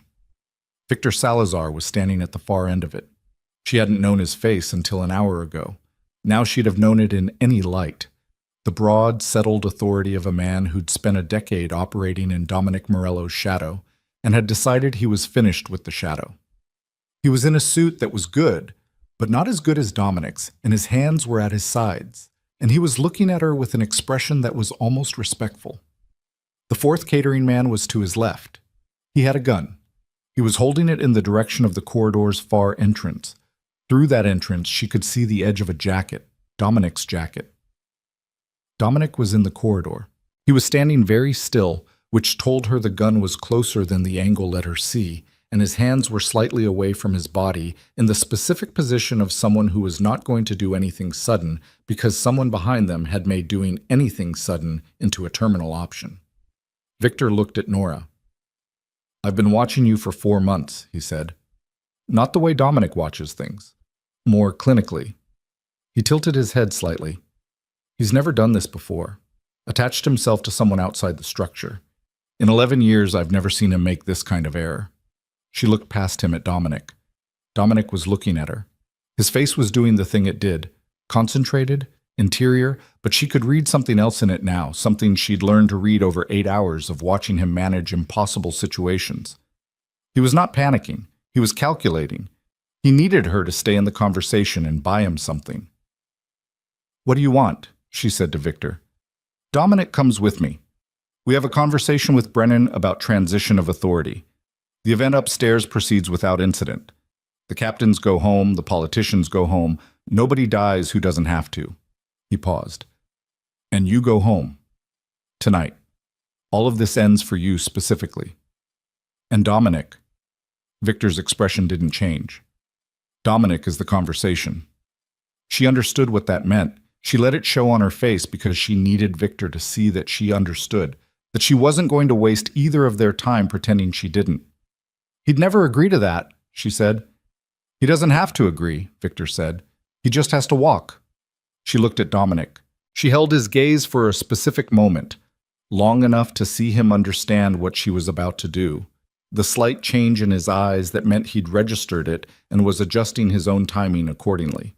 She looked back at Victor. You've been watching me for 4 months, she said. Clinically. What did you see? Victor considered this. A woman who doesn't panic, who makes decisions under pressure, who is more dangerous than she looks because she doesn't look dangerous at all. He paused. Which is why I wanted you out of the building. And yet, here I am, she said. Yes, Victor said. Here you are. Here's what I think, she said, and she kept her voice conversational, the voice she used at table 14 when she was managing a difficult customer, the voice that was steady regardless of what was happening under it. I think you've been building this for 2 years, maybe more. I think you're smart, and I think you planned this carefully. And I think Dominic probably taught you everything you know about how to run an operation, because that's what people do with people they trust. I think that's why this works, because you learned from him how to see 3 moves ahead. Victor was listening. She kept him listening. But I think you made one mistake, she said. One, Victor said. Dry. You built the plan around what Dominic would do. You know him that well. You knew exactly what would move him, exactly how to put him in motion. The alley, the waitress, the specific sequence of it. She held Victor's gaze. But you only know what Dominic does. You don't know what I do? She dropped. Not forward, not backward. Sideways, hard, into the linen rack to her left, taking the whole structure down with her in a crash of metal and cascading white cloth, the sound of it enormous in the corridor. And in the half-second of Victor's reflexive attention shift, she heard rather than saw Dominic move, the specific violence of someone who had been waiting for exactly this, who had been conserving every ounce of stillness for this release, and the sound of it was short and brutal and not clean. She was on the floor in a pile of linen and bent metal, and she couldn't see anything, and she heard a gunshot. One, sharp and close, louder than she'd expected even knowing it was coming, and the corridor went completely silent. She pushed the linen off her face. Dominic was standing. The 4th catering man was on the floor and staying there. Victor was against the corridor wall. Not down. He had blood on the side of his face, from the wall or from something else. And he was breathing hard and his right hand was at a wrong angle, and he was looking at Dominic with an expression she didn't have a word for. Something between fury and recognition. The specific look of a man who had known something was possible and had refused to believe it anyway. Dominic was bleeding. Left side, just below the ribs, the dark stain of it spreading through the white of his shirt, and he was holding himself carefully, the specific economy of movement of someone managing something serious, but he was on his feet and his eyes were clear. He looked at Victor. 11 years, Dominic said. Victor said nothing. Every decision I made, every alliance, every risk I took and survived. You were there for all of it. His voice was low and completely even, which was somehow worse than anything else it could have been. You were the person I trusted to tell me when I was wrong. You were wrong, Victor said. His voice was tight with pain. You've been wrong for 2 years, getting soft, getting careful, letting things slide that should have been met hard. The Szymanski boundary, the Brennan arrangement. His jaw clenched. You stopped being what this organization needed, so you decided to be it instead. Someone had to. Dominic looked at him for a long moment. Then he turned away, which was a specific kind of dismissal, the kind that said the conversation was finished in a way that had nothing to do with the other person's willingness to continue it. He crossed to Nora. She was on her knees in the linen. She was working on getting upright and not entirely winning. He put his hand down. She took it and he pulled her up, and she got her feet under her, and she looked at his left side, and the blood was real and ongoing, and the amount of it was not small. "You're shot," she said. "Yes." "How bad?" "Manageable." "That's not manageable," he said again, and the way he said it meant, "Don't ask me to quantify this right now. I need to keep moving." She looked at his face. She put her hand against his jaw the way you checked whether someone was actually present, whether what you were looking at was the real thing or the version of it that people put up when they needed to stay functional, and he let her do it, which told her something. "There are still people upstairs," she said. "I know." "The shooter. Costa has him. Got the confirmation 30 seconds ago." He looked at her steadily. "It's over up there. And down here." He glanced toward the far end of the corridor, where Victor was still against the wall, two of Dominic's people, who had materialized from somewhere she hadn't tracked, now standing near him with the quiet authority of the situation being managed. "Down here," Dominic said, "is also over." She looked at him. She thought about the alley, which felt like a month ago. She thought about a corner booth and a $100 bill left without discussion, and a man watching a woman defend a scared kid through a kitchen window and deciding that mattered. She thought about how he'd said yes when she told him to come back. "You're going to need a hospital," she said. "I know a doctor." "Of course you do." She exhaled. "Okay." He looked at her. Something in his face had shifted with the movement of the night.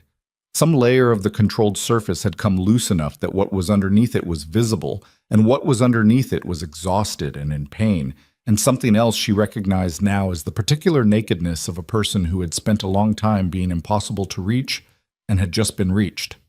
"Nora." "Don't say thank you," she said. "I dropped a linen rack."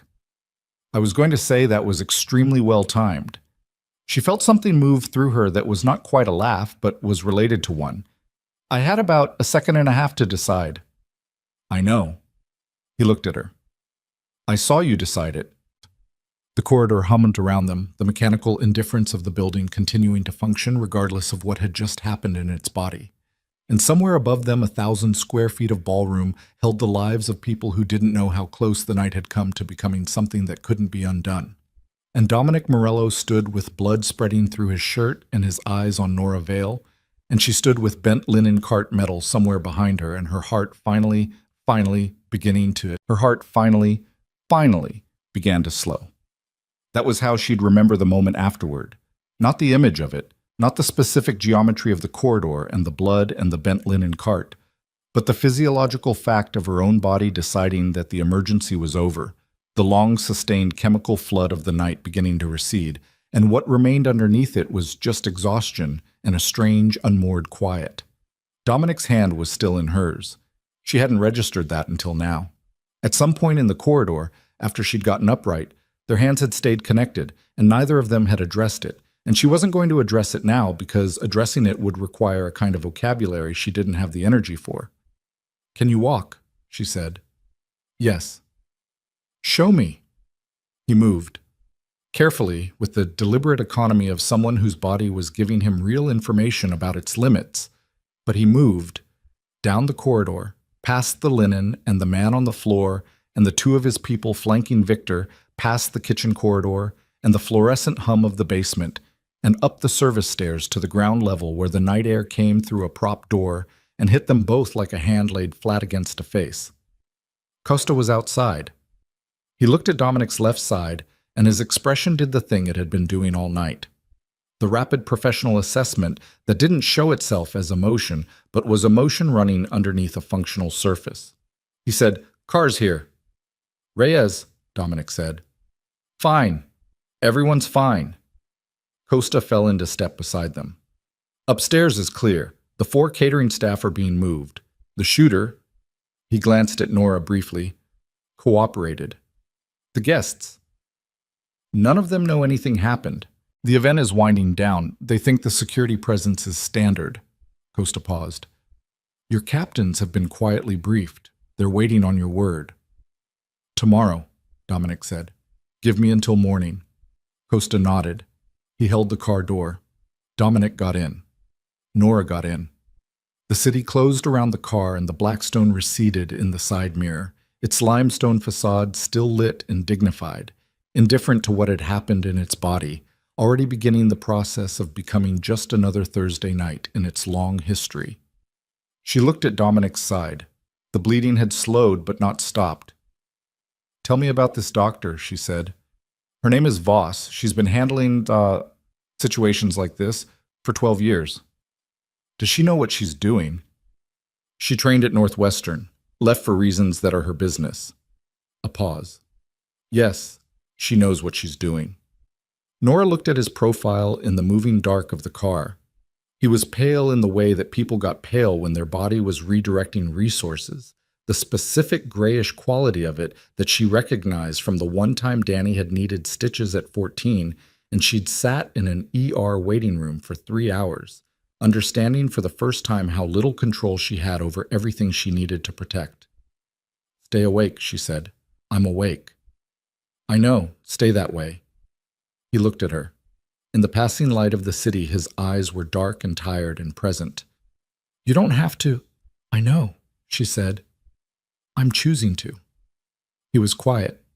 She looked out the window.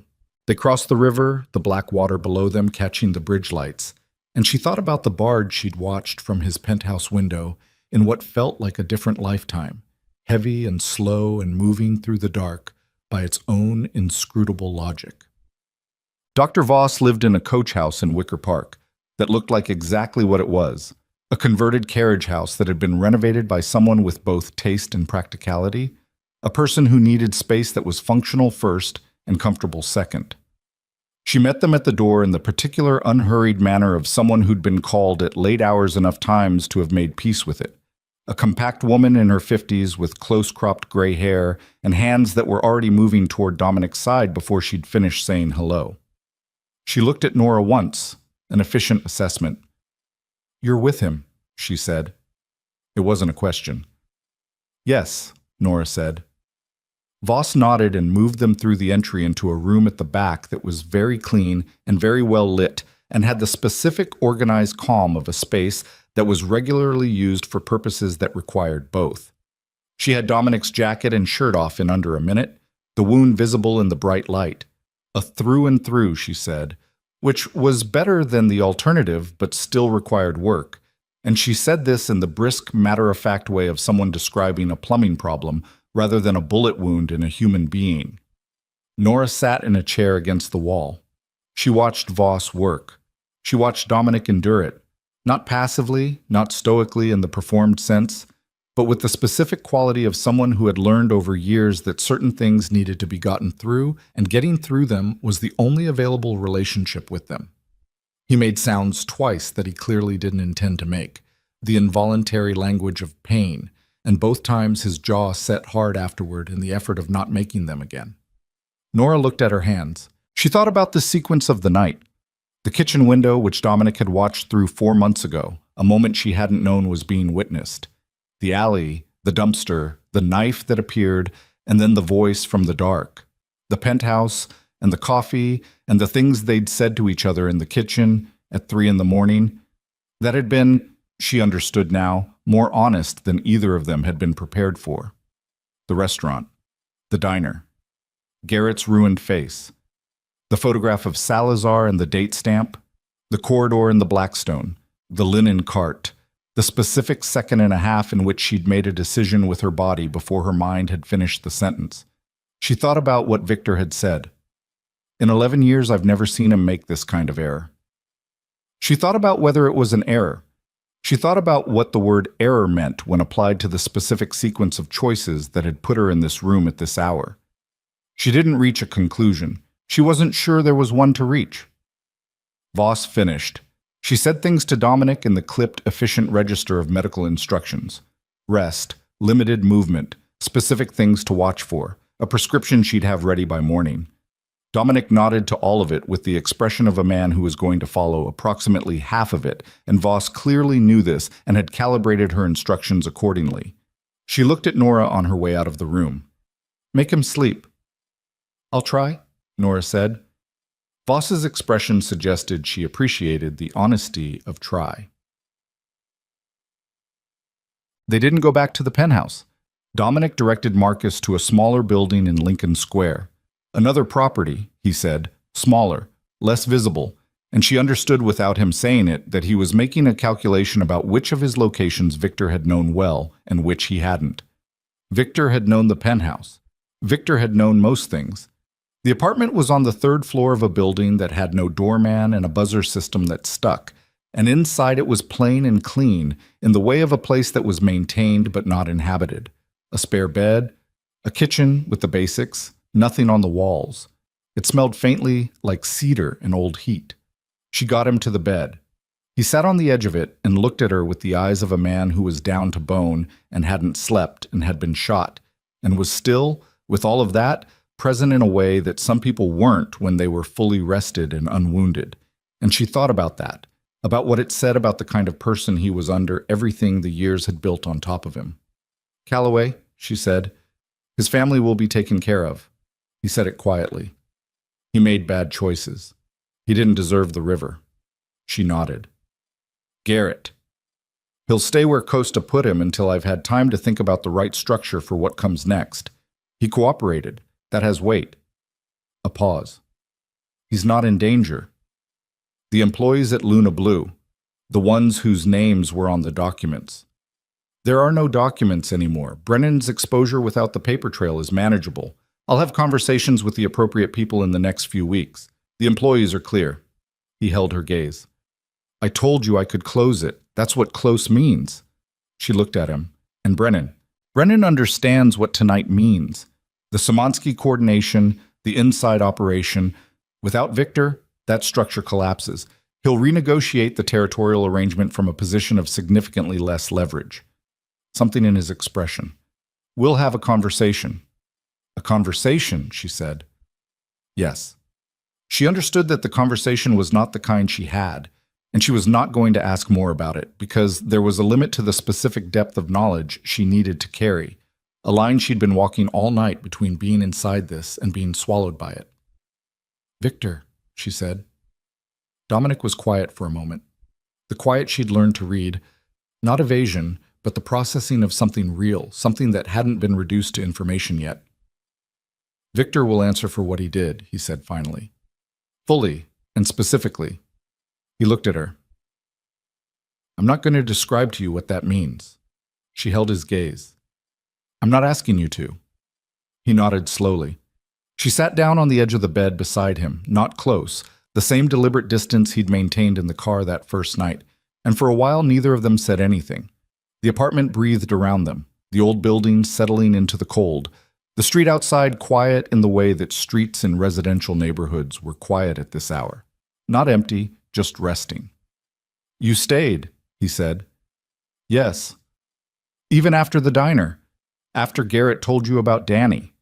He said it carefully. "You could have taken your brother and gone somewhere I didn't know and let this resolve without you." She thought about how to answer that.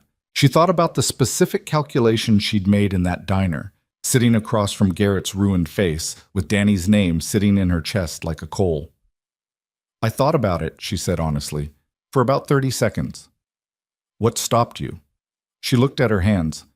50 people in a building," she said. "Who didn't know what was in it with them?" She paused. "And you?" He was very still beside her. "You said you'd come back," she said. "I decided I was going to make that more likely." He looked at her for a long moment. In the low light of the spare apartment, with the bandaging visible on his left side and the tiredness in his face that was no longer performing anything, he looked like what he was, a man who had been running at full capacity for a very long time on the strength of will and intelligence, and the particular discipline of someone who had learned that feeling things too openly was a structural liability.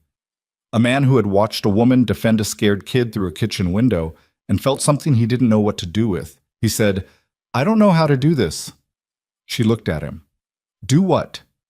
"This." A pause. "Whatever this is, I know how to run operations.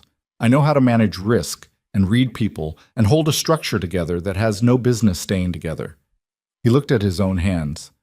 "I don't know how to have something that isn't part of the structure, something that's just—" He stopped.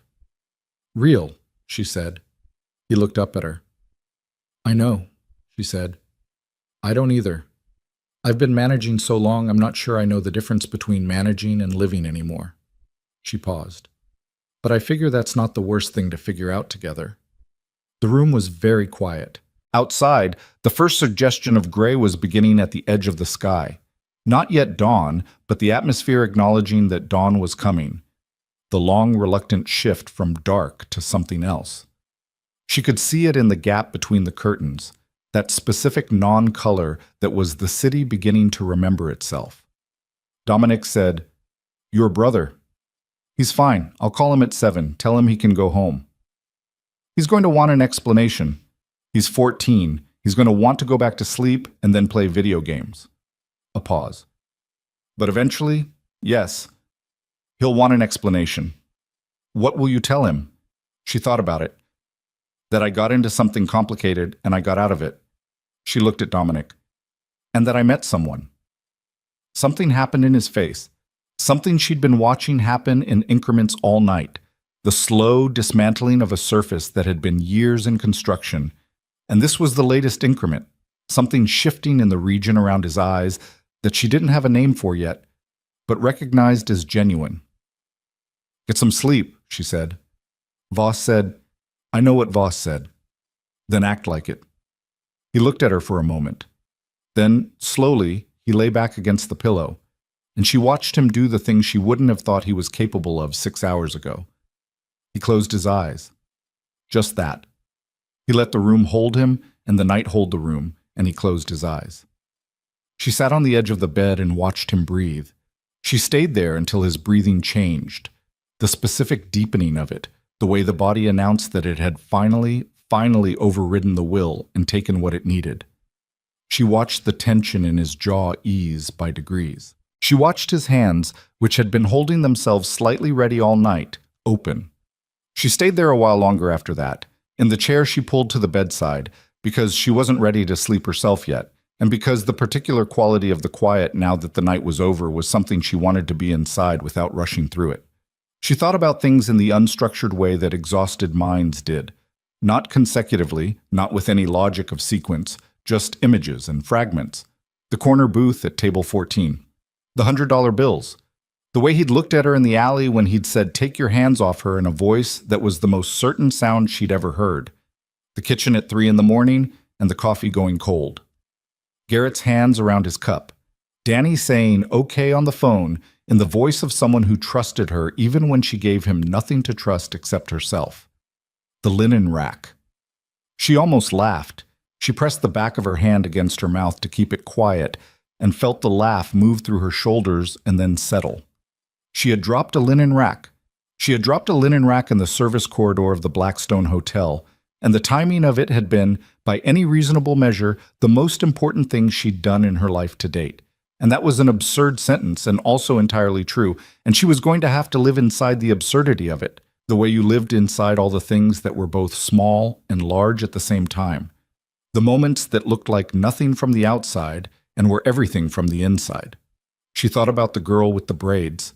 She hoped she was somewhere safe. She hoped whoever had replaced Garza in that kitchen was someone who didn't use their voice as a weapon on people who couldn't easily leave. She thought about calling Luna Blue in a few days, when the world had resettled, when she understood better what was left of it. She thought about the employees whose names had been on Garrett's documents without their knowledge, who had gone home last Thursday and made dinner and watched television, and had no idea their identities had been threaded through the machinery of something they hadn't consented to. She thought about what Dominic had said. Close. What close means. She thought about what she was going to do with her life now, which was a question she'd been too busy to ask all night, and which presented itself now in the specific way of things that had been waiting patiently for the right moment. Not with urgency, but with the steady presence of something that wasn't going anywhere. She didn't know yet. She knew she wasn't going back to Luna Blue, or not to the version of it that had existed under Calloway's arrangement. She knew she had 3.5 years of floor management experience and a brother who was going to need his after-school program paid through the spring and a checking account that still had $14 in it, which was a detail so fundamental and so absurd against the backdrop of the night she'd just survived that she felt a different kind of laugh move through her at the thought of it. $14. She'd said no to Martin Calloway for $14, and a principle so basic she hadn't even had to think about it, just felt the wrongness of what Phil Garrett proposed and said, no, the way you said no to anything that made your body register wrongness before your mind finished processing it. And the no had pulled a thread, and the thread had unraveled a night, and the night had ended here, in a spare apartment in Lincoln Square with a man she'd met 8 hours ago and known for 4 months. A man who had watched her live her life through a kitchen window and decided that the particular way she lived, it was worth paying attention to. She looked at him breathing. She thought about the word real that she'd said in the dark, what it meant as an aspiration rather than a description. She thought she could probably figure it out. 3 weeks later, Nora walked into Luna Blue for the first time since the night of the alley. The sign was the same, the frontage was the same. Inside, the chandeliers still burned amber and the booths still held the particular smell of years of good food and the specific privilege of the clientele. But the manager's office had a different nameplate on the door. Temporary, a placeholder, the restaurant still in the process of becoming whatever it was going to be now that the structure that had been running beneath it was gone. She'd been called in by a lawyer she hadn't known before last week, a woman named Chen who worked for something called the Morello Foundation and had a directness to her that Nora appreciated. The restaurant's ownership was being restructured, Chen had explained. New entity, transparent financials, community reinvestment model. They needed someone who understood the floor operations, the staff dynamics, the specific ecosystem of a restaurant that had been running as a functional thing even while its underpinnings were something else entirely. They needed, Chen had said with a precision that Nora suspected was not accidental, someone the staff would trust. Nora had listened to all of it. She'd asked questions. She'd gone home and thought about it for 2 days and talked to Danny, who had said do the thing that makes sense with the particular wisdom of someone who'd spent his life watching his sister make decisions and had learned to trust the way she made them. She took the job. The first Thursday evening after she started, she was doing a walkthrough of the dining room at 8 o'clock when she heard the door. She didn't look up immediately. She was checking the reservations list against the table configuration, a logistical thing, the ordinary work of a floor that needed to function correctly. And she finished the check before she raised her head. Table 14. Corner booth. Back wall. Sight lines to every entrance. Dominic sat with his black coffee. No sugar, no cream, and his hands folded on the table and his eyes moving through the room the way they always had. The patient vigilance of someone who had never fully stopped being what he was, who had simply decided that what he was could coexist with other things. He was wearing a different suit, still black, still with the quality of a suit that assumed movement. His left side, when he'd stood to meet her 3 weeks ago, had been stiff. He'd moved through it without comment. Voss had said 8 weeks for full recovery, and he was aiming for 6 on general principle, and Nora had told him that was idiotic, and he'd looked at her the way he looked at things that had correctly identified him. He saw her now. Across the dining room, between the tables of people who were having the uncomplicated evenings they'd planned and deserved, he saw her. She walked to table 14. She stood across from him the way she'd stood across from him dozens of times in the version of this that had existed before everything changed. The same geometry, the same amber light, but nothing else the same, nothing at all. "You're not on shift," he said. "I'm doing walkthrough. It's your restaurant." "It's not my restaurant." "The staff think it is." She looked at him. Something moved through her. Not quite a smile, not quite something else, but in the neighborhood of both. She sat down across from him. She'd never done that before. In 3.5 years, she'd stood at this table and she'd never sat. He looked at her sitting there. Neither of them said anything for a moment. Outside, Michigan Avenue was doing what it always did, moving, indifferent, full of its own business. Somewhere across the city, Danny was at his after-school program doing whatever 14-year-olds did, and Costa was in a meeting she didn't need the details of, and Phil Garrett was somewhere with whatever was left of his ordinary life, and in a room she didn't need to know the location of, Victor Salazar was answering for 11 years and one very deliberate act of betrayal. And here was this. Table 14. Black coffee. 2 people who had come to each other through the worst possible route and arrived somewhere that was, against all reasonable calculation, functional. "You should eat something," she said. "You come in here every week and drink coffee." I'm not hungry. That's not the point. The point is you've been in my section for 4 months and you've never once— Your section, he said. She looked at him. You said my section, he said. She had. Without thinking, she'd said it the way she'd always said it, the habitual possessive of years of work that had marked these tables as hers in some small private way, and now it meant something different. Now the possession was more literal and also more complicated, and she sat with the layers of that for a moment. Figure of speech, she said. Is it? Order some food, Dominic. Something happened in his face. The thing she'd been watching happen in increments since an alley in the rain. The surface shifting, the layer of controlled distance thinning, the person underneath it becoming more visible without becoming less itself. The darkness didn't leave his eyes. It wasn't that kind of change. It was more that the darkness had company now, something sitting alongside it that hadn't been there before. He picked up the menu. He looked at it for a moment with the expression of a man doing something he hadn't done in a long time and was relearning the mechanics of. Then he set it down and looked at her and said, "What's good?" She looked back at him. Outside, Chicago was doing what Chicago did, moving through its long, complicated life, the lake and the river and the lights and the people, and the specific weight of a city that had been many things and survived all of them. The rain that had been threatening all day finally arrived, quiet and steady, running down the tall windows of Luna Blue and making the world outside go soft and impressionistic, the way the world looked when you were inside something warm. The amber chandeliers burned above the dining room. The corner booth held two people who had no clean story between them, no easy version of how they'd arrived here, nothing that would survive simplification, just the truth of it, which was complicated and real and entirely theirs. "The duck," she said. "Get the duck." He looked at the menu again. Then he nodded. And the night went on.